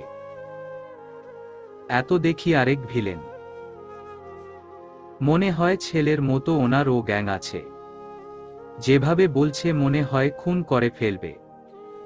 এই মহিলা আসলেই তেজি। একবার ধরা খেলে তারিশা তোর আর রক্ষে নেই। মনে মনে বলে তারিশা। নিবরাজ তার মায়ের দিকে তাকিয়ে আছে। আনায়াও তাকিয়ে আছে মরিয়ম নওয়াজের দিকে। তখন মরিয়ম নওয়াজ বলেন, সাবধানে যাও। তোমরা কোথায় যেন যাবে? তখন নিবরাজ বলে আর্গে যাবে। তারিশা আবার ওদের পেছনে দৌড় দিও না। তোমার ভাব ভালো ঠেকেছে না। না না, ওদের সাথে কেন যাব? নিবরাজ তার মায়ের থেকে বিদায় নিয়ে আনায়াকে নিয়ে বেরিয়ে পড়ে। তারিশাও আস্তে আস্তে কেটে পড়ে। গেট পেরিয়ে রিকশা ধরে তারিশা। অবশ্য আনায়া নিবরাজকে ফলো করতে করতে যায়। তার শপিং মলেই গিয়েছে। তারিশা সেসব রেখে নিজের গন্তব্যে ছুটে। এসবে সময় ব্যয় করে লাভ নেই তার। নিবরাজ বসে আছে। আনায়া নাজিয়ার জন্য গিফট দেখছে। তার আইডিয়া আসছে না কি দিলে ভালো হবে। অনেক খুঁজাখুঁজি করার পর সিদ্ধান্ত নেয় শাড়ি, সাথে জুয়েলারি সহ এক বক্স হিজাব, চকলেট সাথে গোল্ডের কিছু দিবে। নাজিয়ার গিফট কেনা শেষ হবে, আনায়া নিজের জন্য জামা দেখছে। নিবরাজ তখন বলে, নাজিয়ার গিফট কেনা শেষ, এবার বাড়ি চলো। আমি কিছু কিনব না। আমার ক্রেডিট কার্ডের দম আসে আর যায়। সামনের মাসে শপিং করো, আপাতত আমার টাকা পয়সা সংকটে। চাঁদাবাজি করেন না। ভাগ্যিস এটা পাবলিক প্লেস, না হলে এই শব্দটার জন্য তোমার ঠোঁটের উপর অত্যাচার হতো। সত্য কথা বলছি। তোমার আর সত্য। আমাকে দেখে কোন এঙ্গেলে চাঁদাবাজ মনে হয় তোমার? আমার মুখের দিকে তাকালে তারা চিহ্ন র ভাবটা আসে, এই ধরুন জনগণের থেকে চাঁদাবাজি করে সেটা ঢাকা দিতে চাইছেন। ভাবছি তোমার বাপের থেকেই চাঁদাবাজি করব। ইডিয়েট একটা। তোমার এই কথায় আমার কান জ্বালা ফালা হয়ে গেছে। এমপি, আমি একটু তো সম্মান দাও। আমাকে শপিং করিয়ে দিতে গেলে আপনার টাকা শেষ হয়ে যাবে। মাসে মাসে যে সরকার টাকা দেয় সেগুলো কি করেন? বেতন দিয়ে খানদান পালন করি। আপনাদের না ইন্ডাস্ট্রি আছে? তো সেখানে আমি জব করি নাকি? সেসব তো তোমার শ্বশুর মশাই নিজের পকেট আর অ্যাকাউন্টে তুলে রাখে। আরে আসুন না, আমার একটা ঘড়ি পছন্দ হয়েছে। আচ্ছা চলো, ঘড়িটা কিনে চলে যাব। ক্রেডিট কার্ড ফাঁকা 8,000 মনে হয় আছে। শালা কিপটা, বিড়বিড় করে বলে আনায়া। তখন নিবরাজ বলে, কিছু বললে না? বোধকে মাথা নাড়ায় আনায়া। নিবরাজকে নিয়ে ঘড়ির দোকানে প্রবেশ করে আনায়া। দোকানদার নিবরাজকে দেখে হ্যান্ডশেক করে। আনায়া একটা ঘড়ি নিয়ে নিবরাজের দিকে ধরে। ঘড়ির প্রাইস 12,000 টাকা। নিবরাজ প্রাইস দেখে বলে, কি একটা ঘড়ি? একদম বাজে। অন্যটা দেখো। এটা বেশি সুন্দর। তুমি চিনো কি? নিবরাজ দোকানদারকে বলে অন্য ঘড়ি দেখাতে। আনায়া দাঁড়িয়ে দাঁড়িয়ে ঘড়ি পছন্দ করবে কি নিবরাজের 14 গুষ্টি তুষ্টি উদ্ধার করছে। শালা কিপটা, দেখছি তোর মতো একটাও দেখিনি। শুনেছি এমপিদের টাকার অভাব থাকে না। এখন মনে হচ্ছে সম্পূর্ণ ভুল। ওর টাকা পয়সা সব কোথায় যায়? কি করে? এদিকে আসো, আমার গুষ্টি পরে উদ্ধার করো। আনায়া নিবরাজের কাছে যায়। সে একটা ঘড়ি চুজ করেছে। আনায়া প্রাইস দেখে মাত্র 5,000 টাকা। কি একটা পছন্দ আপনার? এটা একদম বাজে। আঙ্কেল, আগের ঘড়িটাই প্যাক করে দিন, যেটা 12,000 টাকা প্রাইস। দোকানদার মিষ্টি হেসে ঘড়ি প্যাক করে। আনায়া হাসে। নিবরাস হাতের ঘড়িটা রেখে দিয়ে আনায়ার দিকে কটমট চোখে তাকায়। দোকানদার নিশ্চয়ই তাকে কিপটা ভাববে, যে 12,000 টাকার ঘড়ি বাজে বলে রেখে 5,000 টাকা ঘড়ি নিয়েছে। আনায়া এভাবে তার সম্মান নিয়ে ছিনিমিনি খেলে। দোকানদার প্যাকেট এগিয়ে দিতে আনায়া সেটা নেয়। নিবরাস তার আরেকটা ক্রেডিট কার্ড বের করে, যেটায় টাকা বেশি আছে। 8,000 টাকার কার্ডটা পকেটেই থাকে, সেটা আর বের করে না। কার্ড হাতে শক্ত মুখ করে নিবরাস বিদায় নিয়ে বেরিয়ে আসে। আনায়া তার দিকে তাকিয়ে বলে, কার্ডে 8,000 নিয়ে ঘুরেন, এখন 12,000 টাকা পেমেন্ট করলেন কিভাবে? তোমার বাপের থেকে চাঁদাবাজি করে 5,000 টাকা নিয়েছিলাম, সেটা ভুলবশত পকেটের এক কোণে পড়েছিল। এখন সেটা দিয়েই পেমেন্ট করেছি। বাকি তো 1,000 থাকে, সেটা শহরে মাইকিং করে জানানোর জন্য রেখেছি। মুয়াম্মার নিবরাস মির্জার বউ তাকে চাঁদাবাজ বলে আখ্যায়িত করে, সাথে তার সম্মান নিয়ে যেখানে সেখানে ফুটবল খেলে। ভাগ্যিস খেলিনি, ফুটবল খেললে এতদিন এভাবে বাঘের মতো না ঘুরে কাঁথার নিচে মুখ লুকাতেন। তোমার আঁচল থাকতে কাঁথা কেন? কিপটা লোককে আমি আমার আঁচলে মুখ লুকাতে দেব না। আমি মোটেও কিপটা না। তুমি পছন্দ করে কিনলে সেটায় ইন্টারেস্ট পাইবা না। আমি পছন্দ করে কিনে দিলে সেটায় এক্সাইটমেন্ট কাজ করবে বেশি। আর ভাষণ দিতে হবে না। কিপটা দেখেছি, আপনার মতো একটাও দেখিনি। অনেক দিন হলো তোমার বাপের থেকে চাঁদাবাজি করতে পারিনি, সেজন্য পকেট ফাঁকা। গাড়িতে আনায়া গাল ফুলিয়ে বসে আছে, তাকে শপিং করিয়ে দেয়নি বলে। নিবরাস রেগে বসে আছে, তাকে দোকানদারের সামনে ইনডিরেক্টলি কিপটা প্রমাণিত করল তার বউ। তার উপর তার চুজ করা ঘড়ি রিজেক্ট করে নিজের পছন্দের ঘড়ি নিল। দুজনের মাঝে পূর্ণ নীরবতা বিরাজমান। মির্জা বাড়িতে আসতে আনায়া চুপচাপ নাজিয়ার গিফট নিয়ে ভেতরে চলে যায়। নিবরাস তার পেছনে দিয়ে আসে। রুমে এসেও কেউ কারোর সাথে কথা বলে না। আনায়া শাওয়ার নিয়ে রেডি হয়ে নিচে চলে যায় লাঞ্চের জন্য। তার পেছনে দিয়ে নিবরাস আসে। বাকিদের লাঞ্চ শেষ। আনায়া নিবরাস চুপচাপ বসে খাচ্ছে। কেউই কারোর সাথে কথা বলে না। তখন আবার মিসবাহ আসে।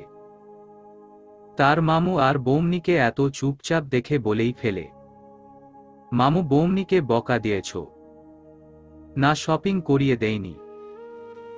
টাকার অভাব তোমার? তোমার নানা ভাইকে বলো মামুকে টাকা দিতে এই মাসে। দিবে না, সে আরেক কিপটা। যা বাপ, তোর বৌমনির কাছেই যা।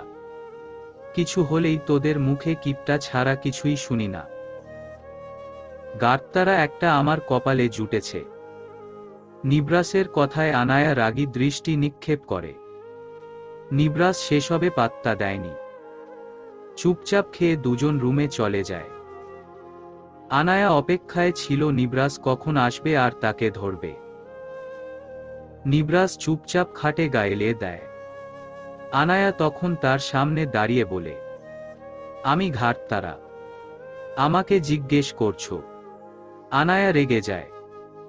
সে সিরিয়াস মুডে ঝগড়া করতে এসেছে, অথচ তার বদলোকটা এমন ভাব করছে মনে হয় কিছুই হয়নি। সত্যি আপনার টাকা নেই? তোমার মতো আমি কোটিপতি না। সরকার যা দেয় সেখান থেকে আবার কতজনকে দান করতে হয়।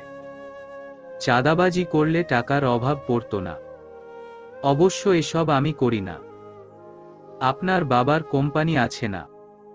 আচ্ছা, এত কথা কেন? গতকাল রাত্রে তোমার রাগ ভাঙাতে কতগুলো টাকা খরচ হলো। সেই সাথে লাখ টাকার উপরে গিফট কেনা হলো শুধু এক রাতের জন্য। আজকেও 50,000-এর বেশি গেল। একটু হিসাব করো। বাবা এই কিপটে লোককে কোথা থেকে খুঁজে পেল? শোনো, আমাদের বেবি আসলে তখন। এই শুনুন, আপনার এসব হিসাবের ভাষণ নিজে নিজে দেন আমার সামনে না। যত্ত সব। মানে কি একটা অবস্থা এটা আপনি? এত হিসাবি। শোনো, আমি ভাষণ দেই না। আমি সবার জন্য একসাথে শপিং করব, সেজন্য তোমায় একা করে দেইনি। সবাই কি আমার মতো আপনার বউ? না। বুঝেছি তারিশা রাগ করবে, মেইন পয়েন্ট এটা। এতে সব বাহানা আমায় দিবেন না। যান, আমার চোখের সামনে থেকে সরে যান। আর শপিংয়ের কথা তৃতীয়বারের মতো মুখে আনবেন না। এটার ম্যাটার এখানে ক্লোজ। তুমি রাগ করেছ। আসলে কি? কিছু মানুষ রাগিয়ে দেওয়ার পর যখন জিজ্ঞেস করে রাগ করেছ, তখন তাদের মন চায় কি? আনায়ার কথার মাঝে পোড়ন কেটে বলে নিবরাস। তখন আনায়া বলে, মুখটা ভেঙে দিতে। অসহ্য লাগে এদের। সরি। নিবরাসের সরি আনায়া পাত্তা দেয় না। বিকেলের দিকে আনিসুল হক বসে কফি খাচ্ছেন। আহিয়া ও তার সাথে বসে নিজের কাপে কফি বানাচ্ছে। তখন আনিসুল হক বলেন, তোমার ফুফির সাথে কথা হয়? হয়তো। আগামী কালকে খান বাড়িতে যাব। তোমার ফুফির ছুটির দিন, সাথে খান বাড়ির সবাই অবসর। তাদের সাথে কালকের দিনটা কাটাবো। ওহ, যাব তবে। তাহিয়াটাকে না খুব মনে পড়ছে। একটা পাগল ছিল আমার। চঞ্চল মেয়েটা একবারে সারা জীবনের মতো নীরব হয়ে গেল। ওই নিবরাস। ওদের ক্ষমতা আছে, সেজন্য কিছু বলতে পারছি না। তবে এর পতন হলে অবশ্যই এই কেসটা সামনে আনবো, একে এমন ভাবে ফাঁসাবো যাতে যাবজ্জীবন কারাদণ্ড দেওয়া হয়। ওটা তো তোমার ভাগ্নির জামাই। আনায়ার কথা মনেই ছিল না। বাদ দাও, ওর বাবার সাথে তেমন ভালো সম্পর্ক নেই আমাদের, আপাতত যা আছে মন কোষাকষি। আহিয়া কফির মগ হাতে নিজের রুমে চলে আসে। তাহিয়ার একটা ফটোফ্রেম বের করে, তাতে হাত বুলায়। মিষ্টি হাসি দেওয়া মেয়ে। চোখ দুটো ভীষণ মায়াবী ছিল। চঞ্চল একটা মেয়ে ছিল। হ্যাঁ, নিবরাসকে গলের মতো ভালোবাসতো তাহিয়া। ভার্সিটিতে তার সাথে নিবরাসের প্রথম দেখাটা হয় নবীন বরণে। সেখানে নিবরাসকে কালো পাঞ্জাবিতে দেখে ক্রাশ খায় তাহিয়া। খবর নেওয়ার পর জানে ছাত্রলীগের সভাপতি। পলিটিক্স নিয়ে দিনরাত কাটায়। বলা যায় ভবিষ্যৎ নেতা। নিবরাসে হাঁটা চলা, কথার ভাব ভঙ্গি সবই তাহিয়াকে ভীষণভাবে মুগ্ধ করে। যখন শুনতে পায় নিবরাস মেয়েদের থেকে দূরে থাকে, কাউকে পাত্তা দেয় না, অনেকে প্রপোজাল দিয়ে রিজেক্ট হয়, তখন প্রপোজাল দেওয়ার কথা মাথা থেকে উড়ে যায় তাহিয়ার।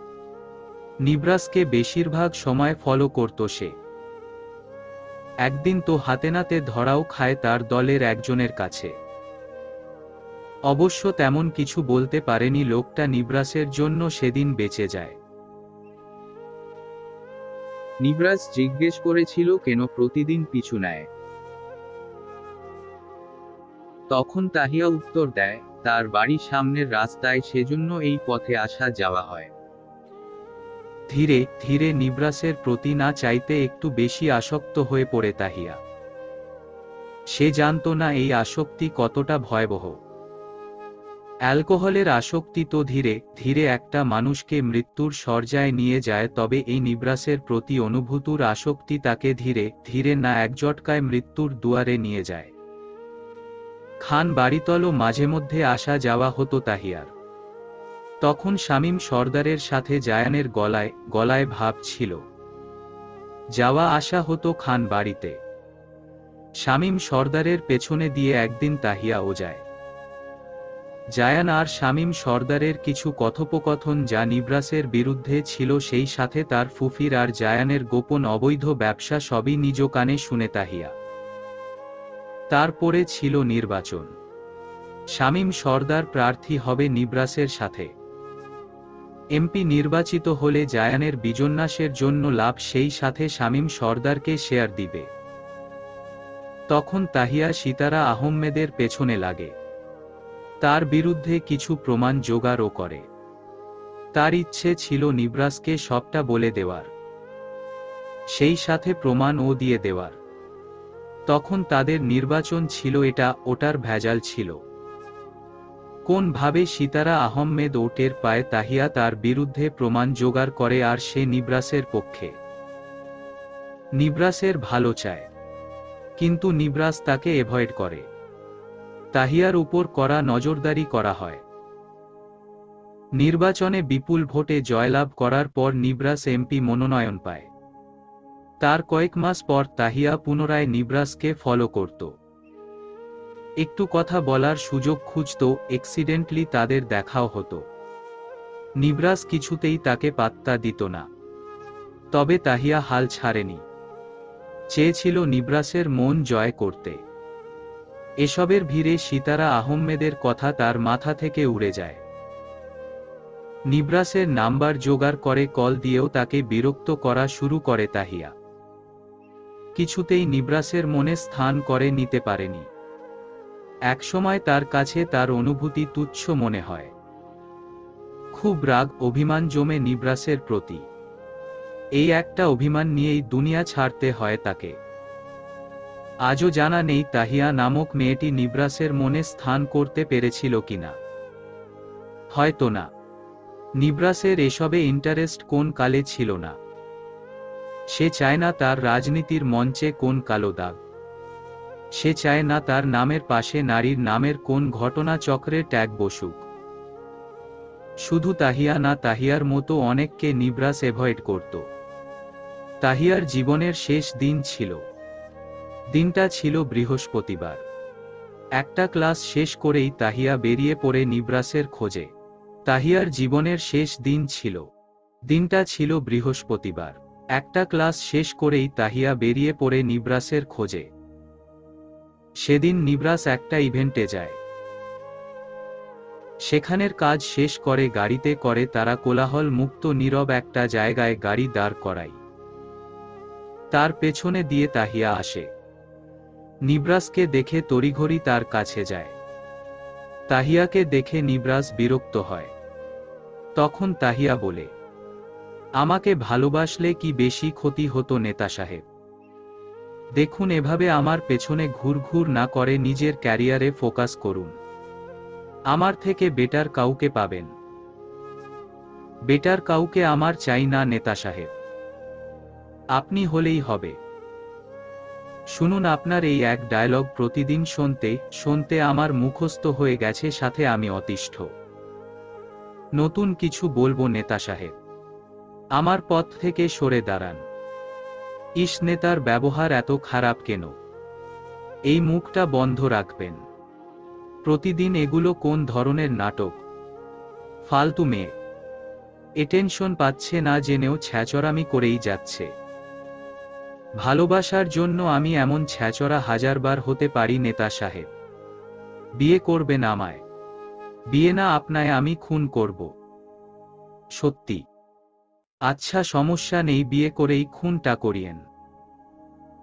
আমার প্রপোজাল অ্যাকসেপ্ট করলে এমনিতেও আমি খুন হয়ে যাব। শিক্ষা দীক্ষার বড়ই অভাব আপনার। আনিসুল হক সাহেব, মনে হয় না শিক্ষা দীক্ষা ভালো দিয়েছে আপনায়। সব শিক্ষা আছে, এমনকি আপনার বউ হওয়ার মতো যোগ্যতা। আপনার বাবার সাথে আমার বাবার পুরোদমে শত্রুতা, আর সেখানে আপনি কিভাবে ভাবছেন বিয়ের কথা? আপনি আমায় চেনেন, মির্জার ছেলে। আর আমার নামের শেষে রাসের জায়গায় আকার বাদ দিলে যে রস বানান হয়, আমি রসের বিপরীত। একদম রসকসহীন একটা মানুষ। আপনার মতো চিপ ক্লাসের প্রতি কখনোই ফিলিংস আসবে না। এবার দয়া করে আসুন, ভদ্রতার সহিত এতদিন সহ্য করেছি। মূল কথাটাই তো বলা হয়নি। আসলে আপনাকে আমি একটা কথা বলতে এসেছি, কিছু প্রমাণ দিতে এসেছি। আপনার আবার কথা? প্লিজ যান, শত্রুর মেয়ে আবার আমায় কি প্রমাণ দিবে? রোহিতে যদি না যায় এখন, তাহলে কল লাগাও, একে একবারে গুম করে দেওয়া যাক। আমি আপনার খারাপ চাই না নেতা সাহেব। শত্রু সবসময় শত্রুর খারাপ চায়, এটা সবাই জানে। সো প্লিজ আপনার বক্তব্য আপনার কাছে রাখুন। কিন্তু আপনি আমার শত্রু নন, আমার ভালোবাসা। ঠাস করে চর পড়ে যায় তাহিয়ার গালে। নিবরাস এতক্ষণ ঠান্ডা মাথায় বললেও এখন ভীষণ রেগে যায়। সে বুঝতে পারছে তাকে পাশানোর জন্য নতুন চাল এটা। হয়তো বিরোধী দলের পরিকল্পনা। না জানি কে আবার ভিডিও করে মিডিয়া পাড়ায় ছেড়েও দিল নেতা নিরালায় দাঁড়িয়ে অষ্টদশী কন্যার সাথে প্রেমালাপ করছে। তার উপর জামে সরতে চাইছে না। নিবরাস পুনরায় ধমক দিয়ে বলে, আত্মসম্মান থাকলে আর কখনো আমার সামনে আসবেন না। তাহিয়া আর এক মুহূর্ত ও দাঁড়ায়নি, সোজা চলে আসে। তার আত্মসম্মানে লেগেছে শেষের কথাটা। হ্যাঁ, সে ভালোবাসে পাগলের মতো, তবে প্রকাশের ক্ষেত্রে কোনো রকম। সে নিবরাসের ক্ষতি চায় না, ভালো চায়। সিতারা আহমেদ সম্পর্কেই কিছু বলতে চেয়েছিল, অথচ বলা হলো না। তাহিয়া ভাবছে কারোর মাধ্যমে প্রমাণ পাঠিয়ে দিবে। তবে নিবরাসের প্রতি অনেকটা অভিমান জমেছে। কি এমন ক্ষতি হয় তাকে গ্রহণ করলে? ভালোবাসা কি পাপ নাকি দোষের কিছু? সে তো পুরোদমে ভালোবেসেছে। পায়ে হেঁটে কিছুটা সামনে আসতে তাকে কিডন্যাপ করা হয়। গোডাউনে নিয়ে গিয়ে হাত পা বেঁধে রাখা হয়। তবে বুঝতে পারেনি তাহিয়াকে এমনটা করছে। তখন আবার শামীম সর্দার আসে। তাহিয়া তাকে দেখে বেশ চমকায়। শামীম সর্দারের সাথে জায়ানের হাত আছে, আর জায়ানের কলকাঠি তো সিতারা আহমেদ নারে। তার মাথায় মুহূর্তে সিতারা আহমেদের কথা চলে আসে। তাহলে কি কোন ভাবে টের পেয়ে গেছে তাদের বিরুদ্ধের প্রমাণ তার কাছে সংরক্ষিত আছে, আর সবগুলো নিবরাসকে দিতে চেয়েছে তাহিয়া। শামীম সর্দার একটা সিরিঞ্জ এনে তাহিয়ার সামনে নড়াছাড়া করে। তাহিয়া তা দেখে কিছুটা ভীতু চোখে তাকায়। তখন শামীম সর্দারকে বলে, আমাকে এখানে আনার মানে কি? ফুপ্পি কোথায়? সে নিশ্চয়ই আমাকে এনেছে। হুম, তোমার ফুফির পরিকল্পনা সব। কি টাইমিং দেখো, নিবরাসকে তোমার মৃত্যুর জন্য দায়ী করা যাবে। একটা কালো দাগ পড়ে যাবে তার ক্যারিয়ারে।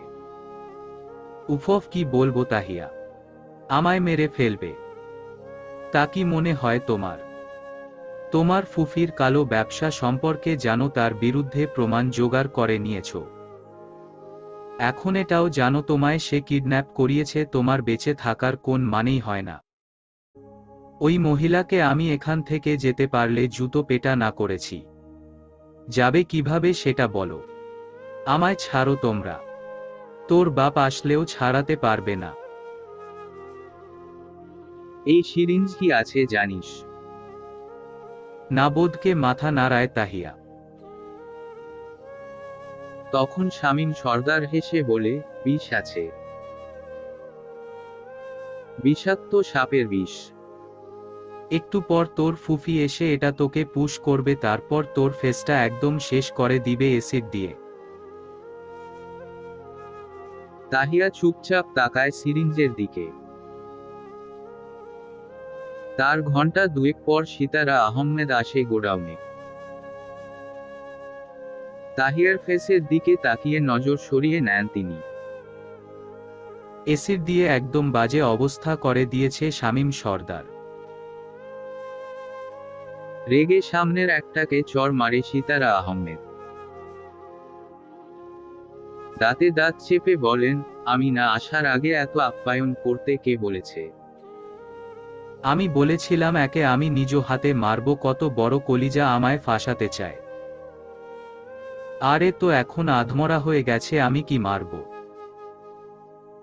তখন তাদের একজন বলে, মুখ বেশি চালাচ্ছিল ম্যাম, সেজন্য থামাতে শামীম স্যার রেগে অ্যাসিড ছুঁড়ে মারে। এখনো মরেনিও। তবে মরে যেতে বেশিক্ষণ নেই, বাকি কাজটা আপনি করে নিন।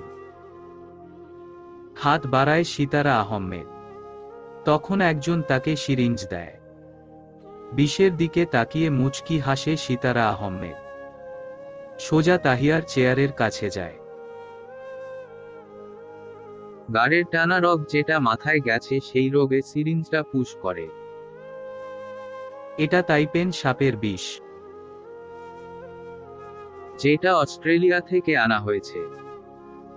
সিতারা আহমেদের অস্ত্রের মূল হলো এই সাপের বিষ, যেটা তার কাছে সংরক্ষিত আছে অনেক। তাইপেনের এক ছোবলে 50 জনের অধিক লোকও মারা যায়। সেখানে এক সিরিঞ্জ বিষ পুশ করা হয়েছে। মুহূর্তে রক্তে বিষ মিশে কালো হয়ে যায় শরীরের রং। ধবধবে ফর্সা শরীরটা মুহূর্তে অজানা নামহীন বিশ্রী রং ধারণ করে। মিনিট 5 পর বলেন, একে কোন নদীর কিনারায় ফেলে দিয়ে আয়, যাতে ভাবে একে খুন করেছে আর সেটা নেতা বাবাজি। সেটা যদি না হয় তাহলে বলবি আত্মহত্যা করেছে, আর টাকা যা লাগবে আমি দেব। তবুও এর ম্যাটার ক্লোজ করে দে। বেরিয়ে আসে সিতারা আহমেদ। শামীম সর্দারকে দেখতে পায়নি সে। হয়তো চলে গেছে ভেবে আর মাথা ঘামায় না সিতারা আহমেদ। জায়ানকে বলে রেখেছে যাতে গোডাউন পুড়িয়ে দেয়, কোন প্রমাণ কোথাও যাতে না থাকে। এরই মাঝে তাহিয়ার লাশ উদ্ধার হয়। প্রথমত নিব্রাসকে সন্দেহ করা হয়, কিন্তু প্রমাণ মেলাতে পারেনি। সবাই মোটামুটি জানে নিব্রাস মেয়েদের ইগনোর করে, আর তাহিয়া তার পেছনে ঘুরলেও সে পাত্তা দেয়নি। নিব্রাসের বিরুদ্ধে তেমন প্রমাণ না পেয়ে শামীম সর্দারের উপর চাপ পড়ে। থানায় কি হয়েছে সেটা সিতারা আহমেদের অজানা। এই কেসটা দামা চাপা দিতে থানায় টাকা অফার করে। এসপি লোভী থাকায় বেশি ভাবতে হয়নি তাদের। শেষমেশ এটাকে আত্মহত্যা বলে চালিয়ে দেওয়া হয়। তবে তাহিয়ার পরিবার জানে নিব্রাস তাহিয়ার খুনি। নিব্রাস জানে জায়ান খুনি, আর সিতারা আহমেদের লোক জানে তারাই আসল খুনি। গল্পের মেয়েটা তারাই ঘুরিয়ে দেয়। কারণ নিব্রাস অনেক চালাক। নিজেকে একবারে ফ্রেশ রাখে, কোন ধুলাবালি তার সুন্দর ক্যারিয়ারে লাগতে দেয় না। সিতারা আহমেদের প্ল্যানিং ফ্লপ খায়। সে থেকে নিব্রাসের উপর দ্বিগুণ ক্রোধ জমা হয়। আনিসুল হক বেশি কিছু করতে পারেন না। থানার লোক নিজে থেকে সরে গেছে। নিব্রাস তো একবারে ইনোসেন্ট। তার উপর সিতারা আহমেদ যা বুঝো দেওয়ার দিয়ে ফেলেছে। এই নিয়ে কত নিউজ সত্য মিথ্যা রটেছে, তবে নিব্রাস মিডিয়ার লোকদের বলে দিয়েছে এসব কেসে তার নামের ট্যাগ বসালে সে আইনি ব্যবস্থা নিবে। একবারে চাকরি উড়িয়ে দিবে কয়েকজনের। সেই সাথে তাকে এসবে না জোড়ায়। আহিয়ার ক্রোধ একটাই, এত কিছু হয়ে গেল অথচ নিব্রাস কিভাবে বেঁচে গেল। এই হিসাব মিলাতে আজও তার ব্রেন অক্ষম। হয়তো ক্ষমতার জোর, না হয় কিছু সত্য মিথ্য। এখনো সব ধোঁয়াশা। নিব্রাসের অধপতন না দেখা অবধি তার শান্ত হবে না। তার বোনটাকে সে আজও মিস করে। চঞ্চল ছিল তবে অনেকটাই সহজ সরল ছিল। নিব্রাসের পেছনে ভালোবাসার জন্য কত দৌড়ালো। পাষাণ লোকটাকা ভালোবাসেনি তার বোনকে। তার বোন অভিমান, অভিযোগ, ভালোবাসা পাওয়ার তৃষ্ণা নিয়েই বিদায় নিল। আনায়া সন্ধ্যায় কফি বানায় সবার জন্য। তারিশা কফি এক চুমুক দিয়েই বলে, একদম জঘন্য হয়েছে। এত তেতো কেন? সুগার দাওনি? কি জানি, আমার বানানো কফি মিষ্টি হলেও তোমার মুখে তেতোই লাগবে। বাবা মা তোমরা বলো কফি ঠিক আছে কিনা। আনায়ার কথায় নীরব মির্জা কফিতে চুমুক দেয়। বেশি তারিফ করে। সাথে মরিয়ম নওয়াজও। সেই সাথে তারিশার দিকে সন্দেহের জাল ছিটিয়ে দেন মরিয়ম নওয়াজ। তারিশার হাব ভাব বেশি ভালো ঠেকেছে না তার কাছে। আনায়ার পেছনে কেমন পড়ে আছে, সেই সাথে কথাবার্তায় কেমন ক্ষোভ প্রকাশ করে তারিশা। গাড়িতে আনায়া গাল ফুলিয়ে বসে আছে তাকে শপিং করিয়ে দেয়নি বলে। নিবরাস রেগে বসে আছে, তাকে দোকানদারের সামনে ইনডিরেক্টলি কিপটা প্রমাণিত করল তার বউ। তার উপর তার চুজ করা ঘড়ি রিজেক্ট করে নিজের পছন্দের ঘড়ি নিল। দুজনের মাঝে পূর্ণ নীরবতা বিরাজমান। মির্জা বাড়িতে আসতে আনায়া চুপচাপ নাজিয়ার গিফট নিয়ে ভেতরে চলে যায়। নিবরাস তার পেছনে দিয়ে আসে। রুমে এসেও কেউ কারোর সাথে কথা বলে না। আনা শাওয়ার নিয়ে রেডি হয়ে নিচে চলে যায় লাঞ্চের জন্য। তার পেছনে দিয়ে নিবরাস আসে। বাকিদের লাঞ্চ শেষ। আনায়া নিবরাস চুপচাপ বসে খাচ্ছে। কেউই কারোর সাথে কথা বলে না। তখন আবার মিসবাহ আসে। তার মামু আর বৌমনিকে এত চুপচাপ দেখে বলেই ফেলে, মামু বৌমনিকে বকা দিয়েছ না, শপিং করিয়ে দেয়নি, টাকার অভাব তোমার। তোমার নানা ভাইকে বলো মামুকে টাকা দিতে এই মাসে। দিবে না সে আরেক কিপটা। যা বাপ, তোর বৌমনির কাছেই যা। কিছু হলেই তোদের মুখে কিপটা ছাড়া কিছুই শুনি না। গার্তারা একটা আমার কপালে জুটেছে। নিবরাসের কথায় আনায়া রাগী দৃষ্টি নিক্ষেপ করে। নিবরাস সেসবে পাত্তা দেয়নি। চুপচাপ খেয়ে দুজন রুমে চলে যায়। আনায়া অপেক্ষায় ছিল নিবরাস কখন আসবে আর তাকে ধরবে। নিবরাস চুপচাপ খাটে গায়ে দেয়। আনায়া তখন তার সামনে দাঁড়িয়ে বলে, আমি ঘাটতারা, আমাকে জিজ্ঞেস করছো? আনায়া রেগে যায়। সে সিরিয়াস মুডে ঝগড়া করতে এসেছে, অথচ তার বদলোকটা এমন ভাব করছে মনে হয় কিছুই হয়নি। সত্যি আপনার টাকা নেই? তোমার মতো আমি কোটিপতি না। সরকার যা দেয় সেখান থেকে আবার কতজনকে দান করতে হয়। চাঁদাবাজি করলে টাকার অভাব পড়তো না। অবশ্য এসব আমি করি না। আপনার বাবার কোম্পানি আছে না? আচ্ছা, এত কথা কেন? গতকাল রাত্রে তোমার রাগ ভাঙাতে কতগুলো টাকা খরচ হলো। সেই সাথে লাখ টাকার উপরে গিফট কেনা হলো শুধু এক রাতের জন্য। আজকেও 50,000-এর বেশি গেল। একটু হিসাব করো। বাবা এই কিপ্টে লোককে কোথা থেকে খুঁজে পেল? শোনো, আমাদের বেবি আসলে তখন। এই শুনুন, আপনার এসব হিসাবের ভাষণ নিজে নিজে দেন আমার সামনে না। যত্ত সব। মানে কি একটা অবস্থা এটা আপনি? এত হিসাবই। শোনো, আমি ভাষণ দেই না। আমি সবার জন্য একসাথে শপিং করব, সেজন্য তোমায় একা করে দেইনি। সবাই কি আমার মতো আপনার বউ? না। বুঝেছি তারিশা রাগ করবে, মেইন পয়েন্ট এটা। এতে সব বাহানা আমায় দিবেন না। যান, আমার চোখের সামনে থেকে সরে যান। আর শপিংয়ের কথা তৃতীয়বারের মতো মুখে আনবেন না। এটার ম্যাটার এখানে ক্লোজ। তুমি রাগ করেছ। আসলে কি? কিছু মানুষ রাগিয়ে দেওয়ার পর যখন জিজ্ঞেস করে রাগ করেছ, তখন তাদের মন চায় কি? আনায়ার কথার মাঝে পোড়ন কেটে বলে নিবরাস। তখন আনায়া বলে, মুখটা ভেঙে দিতে। অসহ্য লাগে এদের। সরি। নিবরাসের সরি আনায়া পাত্তা দেয় না। বিকেলের দিকে আনিসুল হক বসে কফি খাচ্ছেন। আহিয়াও তার সাথে বসে নিজের কাপে কফি বানাচ্ছে। তখন আনিসুল হক বলেন, তোমার ফুফির সাথে কথা হয়? হয়তো। আগামী কালকে খান বাড়িতে যাব। তোমার ফুফির ছুটির দিন, সাথে খান বাড়ির সবাই অবসর। তাদের সাথে কালকের দিনটা কাটাবো। ওহ, যাব তবে। তাহিয়াটাকে না খুব মনে পড়ছে। একটা পাগল ছিল আমার। চঞ্চল মেয়েটা একবারে সারা জীবনের মতো নীরব হয়ে গেল। ওই নিবরাস।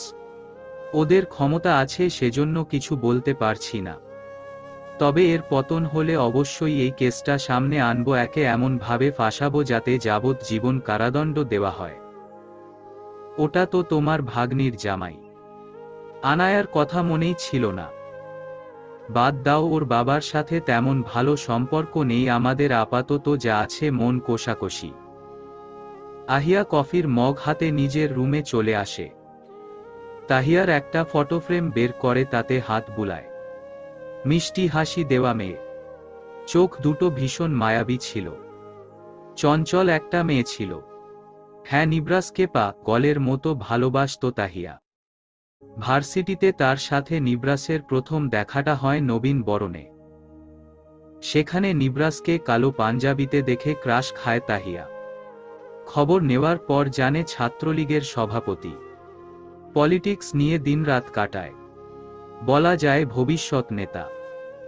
নিব্রাসে হাঁটা চলা, কথার ভাব ভঙ্গি সবই তাহিয়াকে ভীষণভাবে মুগ্ধ করে।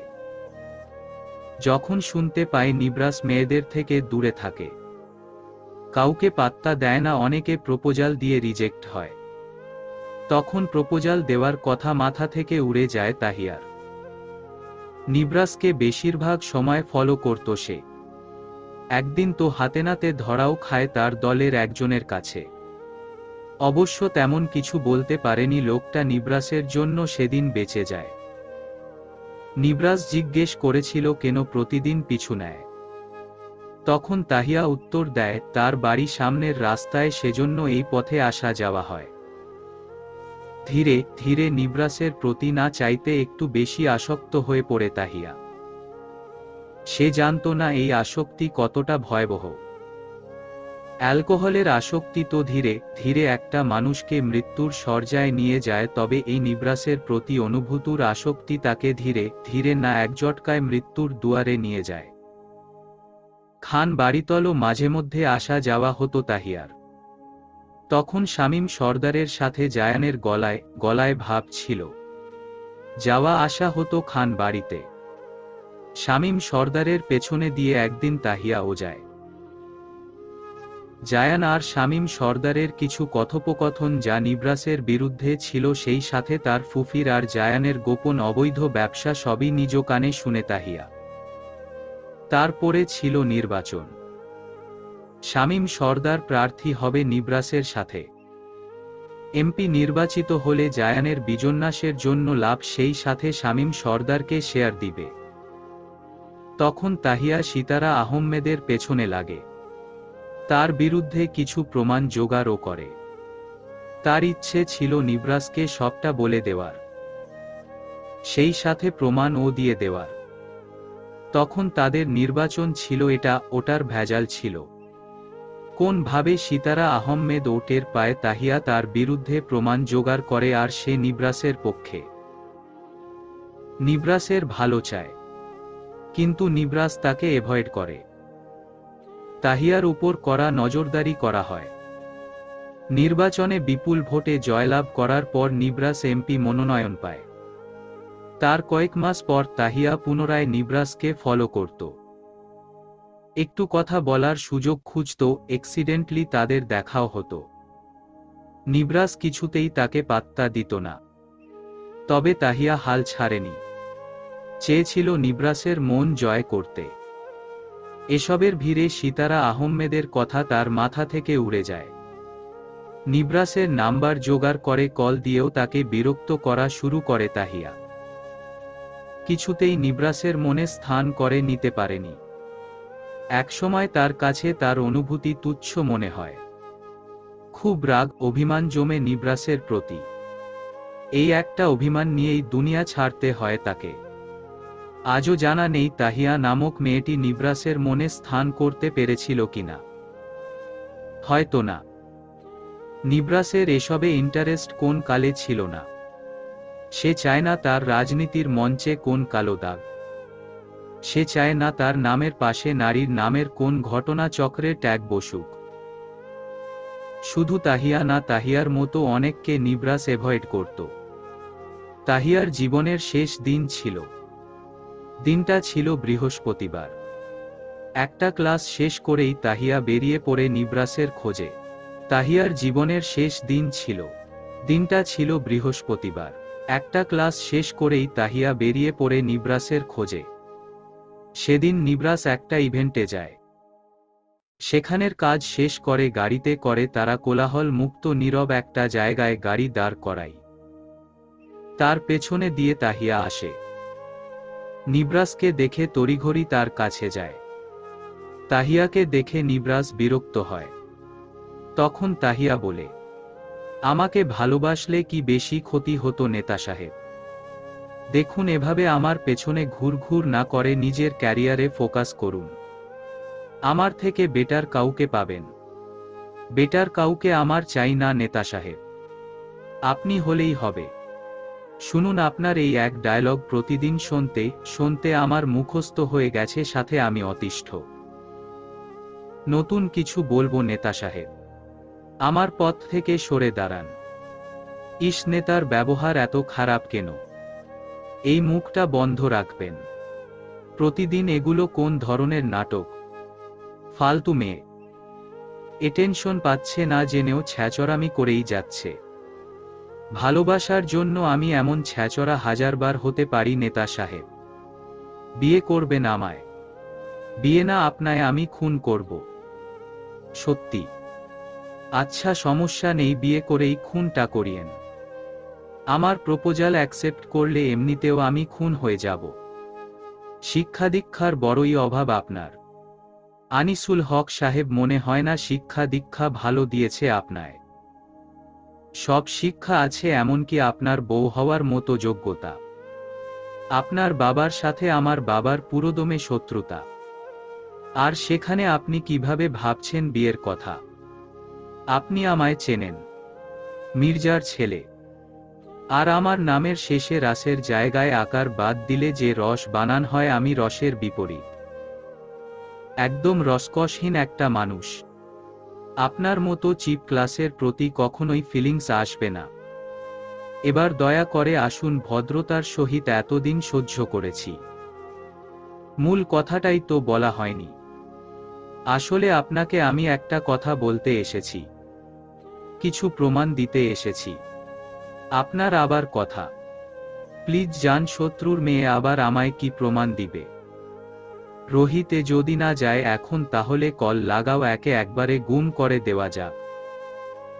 আমি আপনার খারাপ চাই না নেতা সাহেব। শত্রু সবসময় শত্রুর খারাপ চায়, এটা সবাই জানে। সো প্লিজ আপনার বক্তব্য আপনার কাছে রাখুন। কিন্তু আপনি আমার শত্রু নন, আমার ভালোবাসা। ঠাস করে চর পড়ে যায় তাহিয়ার গালে। নিবরাস এতক্ষণ ঠান্ডা মাথায় বললেও এখন ভীষণ রেগে যায়। সে বুঝতে পারছে তাকে পাশানোর জন্য নতুন চাল এটা। হয়তো বিরোধী দলের পরিকল্পনা। না জানি কে আবার ভিডিও করে মিডিয়া পাড়ায় ছেড়েও দিল নেতা নিরালায় দাঁড়িয়ে অষ্টদশী কন্যার সাথে প্রেমালাপ করছে। তার উপর জামে সরতে চাইছে না। নিবরাস পুনরায় ধমক দিয়ে বলে, আত্মসম্মান থাকলে আর কখনো আমার সামনে আসবেন না। তাহিয়া আর এক মুহূর্ত ও দাঁড়ায়নি, সোজা চলে আসে। তার আত্মসম্মানে লেগেছে শেষের কথাটা। হ্যাঁ, সে ভালোবাসে পাগলের মতো, তবে প্রকাশের ক্ষেত্রে কোনোরকম। সে নিবরাসের ক্ষতি চায় না, ভালো চায়। সিতারা আহমেদ সম্পর্কেই কিছু বলতে চেয়েছিল, অথচ বলা হলো না। তাহিয়া ভাবছে কারোর মাধ্যমে প্রমাণ পাঠিয়ে দিবে। তবে নিবরাসের প্রতি অনেকটা অভিমান জমেছে। কি এমন ক্ষতি হয় তাকে গ্রহণ করলে? ভালোবাসা কি পাপ নাকি দোষের কিছু? সে তো পুরোদমে ভালোবেসেছে। পায়ে হেঁটে কিছুটা সামনে আসতে তাকে কিডন্যাপ করা হয়, গোডাউনে নিয়ে গিয়ে হাত পা বেঁধে রাখা হয়। তবে বুঝতে পারেনি তাহিয়াকে এমনটা করছে। তখন আবার শামীম সর্দার আসে। তাহিয়া তাকে দেখে বেশ চমকায়। শামীম সর্দারের সাথে জায়ানের হাত আছে, আর জায়ানের কলকাঠি তো সিতারা আহমেদ নারে। তার মাথায় মুহূর্তে সিতারা আহমেদের কথা চলে আসে। তাহলে কি কোন ভাবে টের পেয়ে গেছে তাদের বিরুদ্ধের প্রমাণ তার কাছে সংরক্ষিত আছে, আর সবগুলো নিবরাসকে দিতে চেয়েছে তাহিয়া। শামীম সর্দার একটা সিরিঞ্জ এনে তাহিয়ার সামনে নড়াছাড়া করে। তাহিয়া তা দেখে কিছুটা ভীতু চোখে তাকায়। তখন শামীম সর্দারকে বলে, আমাকে এখানে আনার মানে কি? ফুপ্পি কোথায়? সে নিশ্চয়ই আমাকে এনেছে। তোমার ফুফির পরিকল্পনা সব। কি টাইমিং দেখো, নিব্রাসকে তোমার মৃত্যুর জন্য দায়ী করা যাবে। একটা কালো দাগ পড়ে যাবে তার ক্যারিয়ারে। উফফ, কি বলবো তাহিয়া, আমায় মেরে ফেলবে। তা কি মনে হয় তোমার? তোমার ফুফির কালো ব্যবসা সম্পর্কে জানো, তার বিরুদ্ধে প্রমাণ জোগাড় করে নিয়েছ। এখন এটাও জানো তোমায় সে কিডন্যাপ করিয়েছে, তোমার বেঁচে থাকার কোন মানেই হয় না। ওই মহিলাকে আমি এখান থেকে যেতে পারলে জুতো পেটা না করেছি। যাবে কিভাবে সেটা বলো। আমায় ছাড়ো তোমরা। তোর বাপ আসলেও ছাড়াতে পারবে না। এই সিরিঞ্জ কি আছে জানিস? নাবোধকে মাথা নাড়ায় তাহিয়া। তখন শামীম সর্দার হেসে বলে, বিষ আছে। বিষাক্ত সাপের বিষ। একটু পর তোর ফুফি এসে এটা তোকে পুশ করবে, তারপর তোর ফেসটা একদম শেষ করে দিবে অ্যাসিড দিয়ে। তাহিয়া চুপচাপ তাকায় সিরিঞ্জের দিকে। তার ঘন্টা দুয়েক পর সিতারা আহমেদ আসে গোডাউনে। তাহিয়ার ফেসের দিকে তাকিয়ে নজর সরিয়ে নেন তিনি। অ্যাসিড দিয়ে একদম বাজে অবস্থা করে দিয়েছে শামীম সর্দার। রেগে সামনের একটাকে চর মারে সিতারা আহমেদ। দাঁতে দাঁত চেপে বলেন, আমি না আসার আগে এত আপ্যায়ন করতে কে বলেছে? আমি বলেছিলাম একে আমি নিজ হাতে মারব, কত বড় কলিজা আমায় ফাঁসাতে চায়। আরে তো এখন আধমরা হয়ে গেছে, আমি কি মারব? তখন তাদের একজন বলে, মুখ বেশি চালাচ্ছিল ম্যাম, সেজন্য থামাতে শামীম স্যার রেগে অ্যাসিড ছুঁড়ে মারে। এখনো মরেনিও। তবে মরে যেতে বেশিক্ষণ নেই, বাকি কাজটা আপনি করে নিন। হাত বাড়ায় সিতারা আহমেদ। তখন একজন তাকে সিরিঞ্জ দেয়। বিষের দিকে তাকিয়ে মুচকি হাসে সিতারা আহমেদ। সোজা তাহিয়ার চেয়ারের কাছে যায়। গাড়ের টানা রগ যেটা মাথায় গেছে সেই রগে সিরিঞ্জটা পুশ করে। এটা তাইপেন সাপের বিষ, যেটা অস্ট্রেলিয়া থেকে আনা হয়েছে। সিতারা আহমেদের অস্ত্রের মূল হলো এই সাপের বিষ, যেটা তার কাছে সংরক্ষিত আছে অনেক। তাইপেনের এক ছোবলে 50 জনের অধিক লোকও মারা যায়। সেখানে এক সিরিঞ্জ বিষ পুশ করা হয়েছে। মুহূর্তে রক্তে বিষ মিশে কালো হয়ে যায় শরীরের রং। ধবধবে ফর্সা শরীরটা মুহূর্তে অজানা নামহীন বিশ্রী রং ধারণ করে। মিনিট 5 পর বলেন, একে কোন নদীর কিনারায় ফেলে দিয়ে আয়, যাতে ভাবে একে খুন করেছে আর সেটা নেতা বাবাজি। সেটা যদি না হয় তাহলে বলবি আত্মহত্যা করেছে। আর টাকা যা লাগবে আমি দেব, তবুও এর ম্যাটার ক্লোজ করে দে। বেরিয়ে আসে সিতারা আহমেদ। শামীম সর্দারকে দেখতে পায়নি সে। হয়তো চলে গেছে ভেবে আর মাথা ঘামায় না সিতারা আহমেদ। জায়ানকে বলে রেখেছে যাতে গোডাউন পুড়িয়ে দেয়, কোন প্রমাণ কোথাও যাতে না থাকে। এরই মাঝে তাহিয়ার লাশ উদ্ধার হয়। প্রথমত নিব্রাসকে সন্দেহ করা হয়, কিন্তু প্রমাণ মেলাতে পারেনি। সবাই মোটামুটি জানে নিব্রাস মেয়েদের ইগনোর করে, আর তাহিয়া তার পেছনে ঘুরলেও সে পাত্তা দেয়নি। নিব্রাসের বিরুদ্ধে তেমন প্রমাণ না পেয়ে শামীম সর্দারের উপর চাপ পড়ে। থানায় কি হয়েছে সেটা সিতারা আহমেদের অজানা।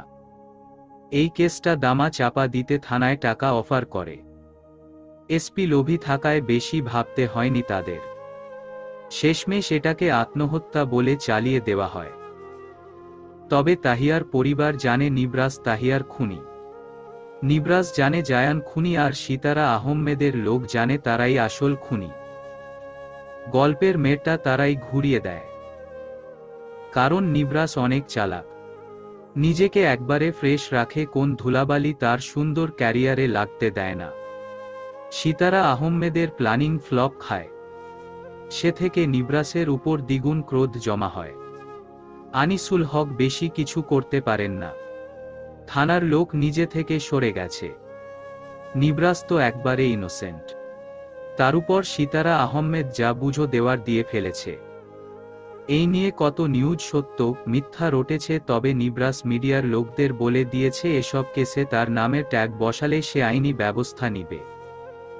একবারে চাকরি উড়িয়ে দিবে কয়েকজনের। সেই সাথে তাকে এসবে না জড়ায়।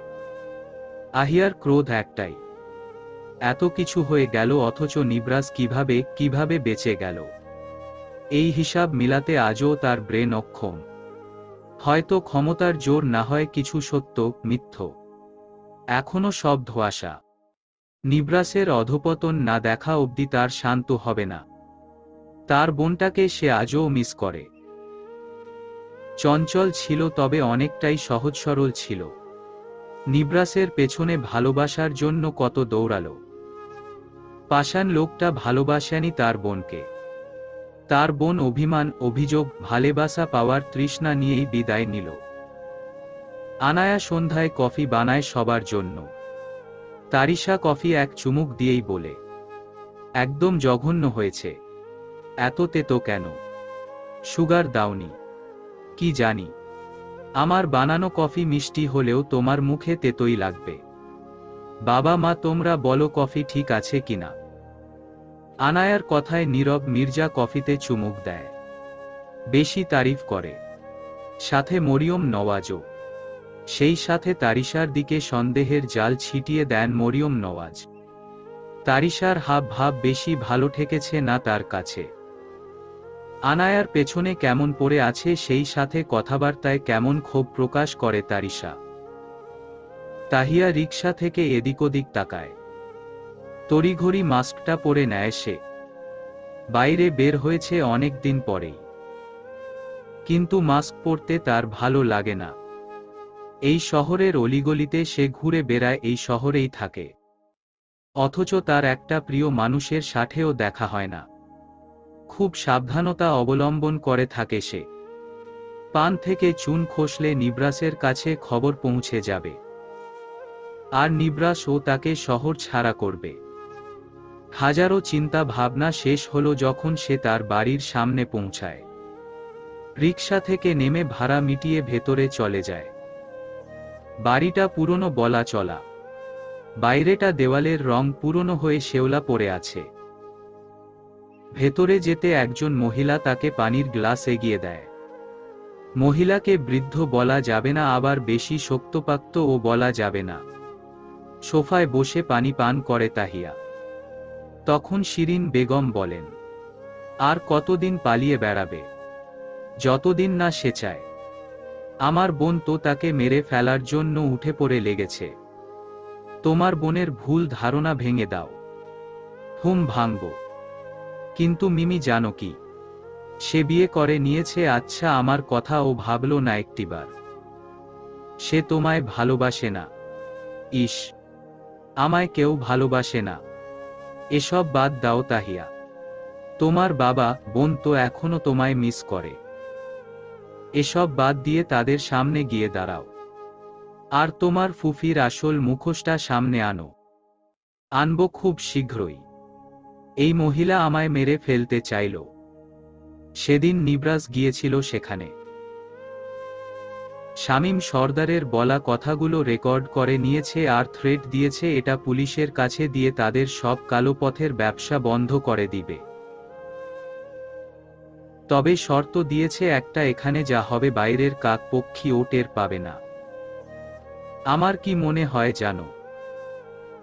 নিবরাস জানতো আমায় ওরা কিডন্যাপ করবে, না হলে এত সুন্দরভাবে অল্প সময়ে কেউ সবটা প্ল্যান মাফিক করতে পারে। থেমে সেদিন আমাকে ছেড়ে দেওয়া হয়। নিবরাসের কথা অনুযায়ী আরেকটা মেয়েকে আনা হয়। সম্ভবত কোন হসপিটাল থেকে আনা হয়।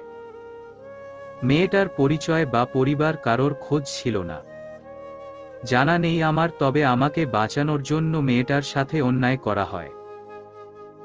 মেয়েটাকে চেয়ারে বসিয়ে তার মুখে অ্যাসিড ঢেলে তার মুখটা বিকৃতি করে দেওয়া হয়। নিবরাসের কাজ হতে সে আমায় নিয়ে বেরিয়ে আসে সেদিন। আমাদের গাড়ি চলে আসে সেখান থেকে। জঙ্গল আবৃত পল্লীগ্রাম থেকে কোলাহলময় নগরীতে চলে আসা হয়। সেখানে কি হয়েছিল জানা নেই, তবে তখন আমার মনে হয়েছিল নিবরাস আমায় ভালোবাসে হয়তো। না হলে আমার প্রাণ কেন বাঁচাবে? আজও বিশ্বাস করি সেটা। কিন্তু কয়েকদিন হলো বিশ্বাস আর মনটা ভেঙে গেছে যখন শুনেছি নিবরাজ বিয়ে করেছে। আসলে সে আমার ভাগ্যে নেই, তবে শখের পুরুষ সে। আছো এবং থাকবে শখের হয়ে। আচ্ছা মিমি, তুমি বলো, সে তো চাইতো আমি তাকে বিরক্ত না করি। আমি মরে গেলেও তার কিছু যায় আসে না, বরং তার শান্তি। কিন্তু সে আমায় বাঁচালো সেদিন, অ্যাসিডে পুড়ে এই রূপটা বিভৎস হওয়া থেকে, তাই পেইনের বিষাক্ত বিষের ছোঁয়া থেকে। ইস, সেদিন আমার মুখ পুড়তো, সেই সাথে আমার শরীরের প্রত্যেকটা অংশ নীলচে বর্ণ ধারণ করে সব খুয়ে খুয়ে পড়ত। ভেবেছ কতটা ভয়ঙ্কর মৃত্যু আমার জন্য লেখা ছিল? এই নেতাকে আমি বুঝি না মা। আসলে তার মাথায় কি ঘুরছে জানা নেই। দীর্ঘ শ্বাস ছেড়ে নিজের রুমের দিকে পা বাড়ায় তাহিয়া। বছর খানেক হলো বাড়িটাতে আসা থাকা। নিবরাসি ম্যানেজ করে দিয়েছিল। সেদিন রোহিতের সাথে একটা বাংলোতে পাঠানো হয় তাহিয়াকে। সেখানে কয়েকদিন সুরক্ষিতভাবেই থাকে সে। তার মৃত্যুর রপস কাটতে এই বাড়িতে চলে আসে। জানালার ধারে দাঁড়িয়ে বাইরে তাকিয়ে আছে তাহিয়া। নিবরাস মির্জা নামটা মনে পড়লে বুকটা কেঁপে উঠে। খুব বিশ্রীভাবে তাকে হারালাম। ইস, আমি এই নগরীতে থাকবো কিভাবে তাকে ছাড়া? বাড়িটা ভালো করে দেখে রাখে নাজিয়া। রিকশা ঘুরিয়ে তাহিয়ার পিছু নেয় সে। তাহিয়া এই বাড়িতে থাকে, অথচ এতদিন ভাবতো সে মারা গেছে। আর কত কিছু লুকানো আর প্রকাশিত হবে। আনায়া নিবরাসের কথা মনে আসতে নাজিয়া চলে যায় গন্তব্যের দিকে। তার আসতে কিছুটা লেট হয়ে যায়। আনায়া নিবরাস এতক্ষণ একটা ক্যাফেতে বসে ওয়েট করেছিল তার জন্য। নাজিয়া যেতে আনায়া তাকে ভালোমন্দ জিজ্ঞেস করে নেয়। নাজিয়াকে দেখে আনায়া মুচকি হাসে। মেয়েটা দেখতে আনায়ার কপি, চেহারায় এত মিল। তার বোনটা অল্পবয়সী হলেও রূপে গুণে ম্যাচিউরিটিতে যেন তাকে ছাড়িয়ে। নাজিয়া সামনের চেয়ারটায় বসতে আনায়া বলে, পাখি, তুমি বড় হয়ে কি হতে চাও? তোমার মতো একটা নেতার বউ। নাজিয়ার কথায় আনায়া নিবরাস দুজনে হেসে দেয়।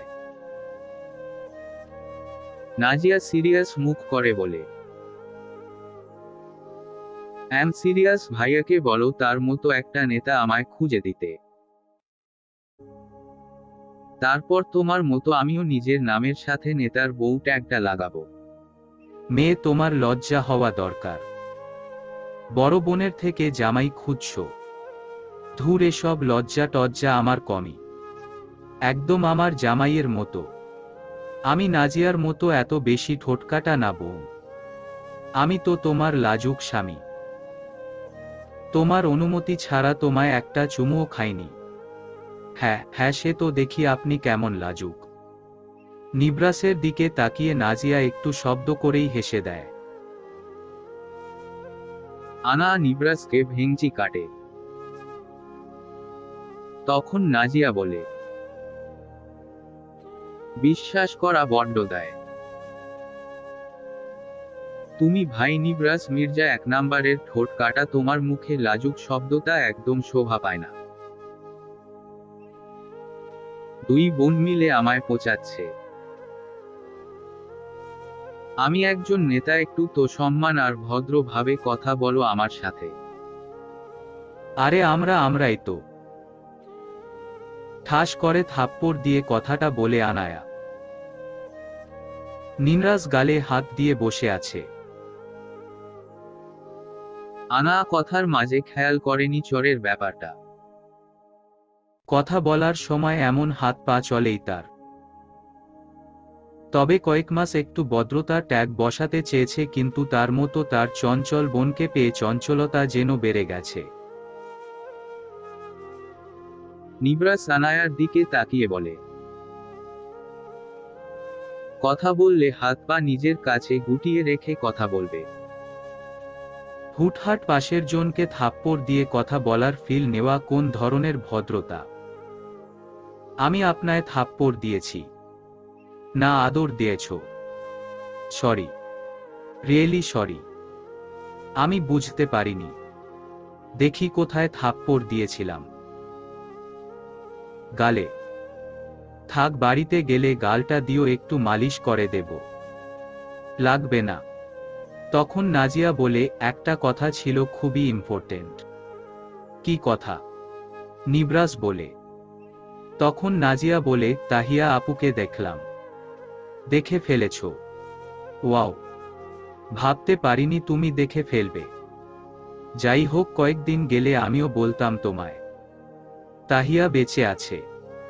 1 বছর আগে না শুনলাম ও মারা গেছে। মরেনি, ওকে বাঁচিয়ে দিয়েছি। তোমার মায়ের কুকীর্তি ফাঁস করার জন্য এমন কাউকে আমার চাই। সেজন্য ওকে বাঁচিয়ে নিয়েছি সেদিন। এছাড়া কোন ইচ্ছে ছিল না। প্রচুর জ্বালিয়েছে আমায়। ও আমার কাজিন, ভুলে গেলেন তো কি? দেখো, তোমার কাজিনের জন্য এই হ্যান্ডসাম নেতাকে হারাতে তুমি ভাগ্যিস পটে যায়নি। এই শুনুন, সবসময় নিজেকে এত বড় ভাববেন না। যত্ত সব। তখন নাজিয়া বলে, আরে ভাই, কথাটা তুললাম আমি। কাহিনীর সারাংশ বলবা তা না, দুজনে ঝগড়া করেই যাচ্ছে। আরে আয়াত, তোমার কাজিন এটা ভার্সিটি লাইফ থেকে আমার পিছু পড়েছিল।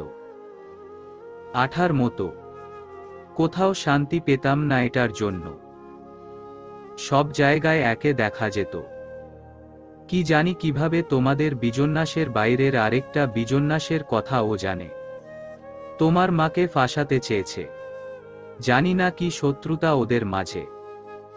তোমার মা কোন ভাবে জানে, আর ওকে রাস্তা থেকে সরানোর জন্য সব পরিকল্পনা করে নেয়। আমি তার পরিকল্পনা সম্পর্কে আগে থেকে অবগত ছিলাম। তারপর আর কি, ওকে বাঁচিয়ে দেই সেদিন। এখন তো ওর বোন আপনায় ওর খুনি ভেবে পেছনে পড়ে আছে। শুধু তাই না, শামীম সর্দারের সাথে পরিকল্পনা করছে আপনায় মারার জন্য। করতে থাকুক, দেখি কবে আমায় মারে। আরে বাজে কথা ছাড়ুন না, তেজ দেখিয়ে বলে আনায়া। নিবরাস আর এই নিয়ে কথা বাড়ায়নি। তারা তাদের মতো কথাবার্তা বলে কোল্ড ড্রিঙ্ক খেয়ে উঠে। তেমন একটা ঘোরাঘুরি করেনি আর। নাজিয়াকে তার গিফটগুলো আনায়া দিয়ে দেয়। নাজিয়া গিফট নিয়ে আনায়া নিবরাসকে বিদায় জানিয়ে রওনা দেয় হোস্টেলের উদ্দেশ্য। বাড়িতে আসতে আসতে বিকেল গড়ায়। আনায়া ব্যস্ত পায়ে উপরে উঠে। নিবরাস নিচে কথা বলছে রোহিত, সৌরভের সাথে। তারিশা বেশ নজর রাখছে আনায়া নিবরাসের উপর।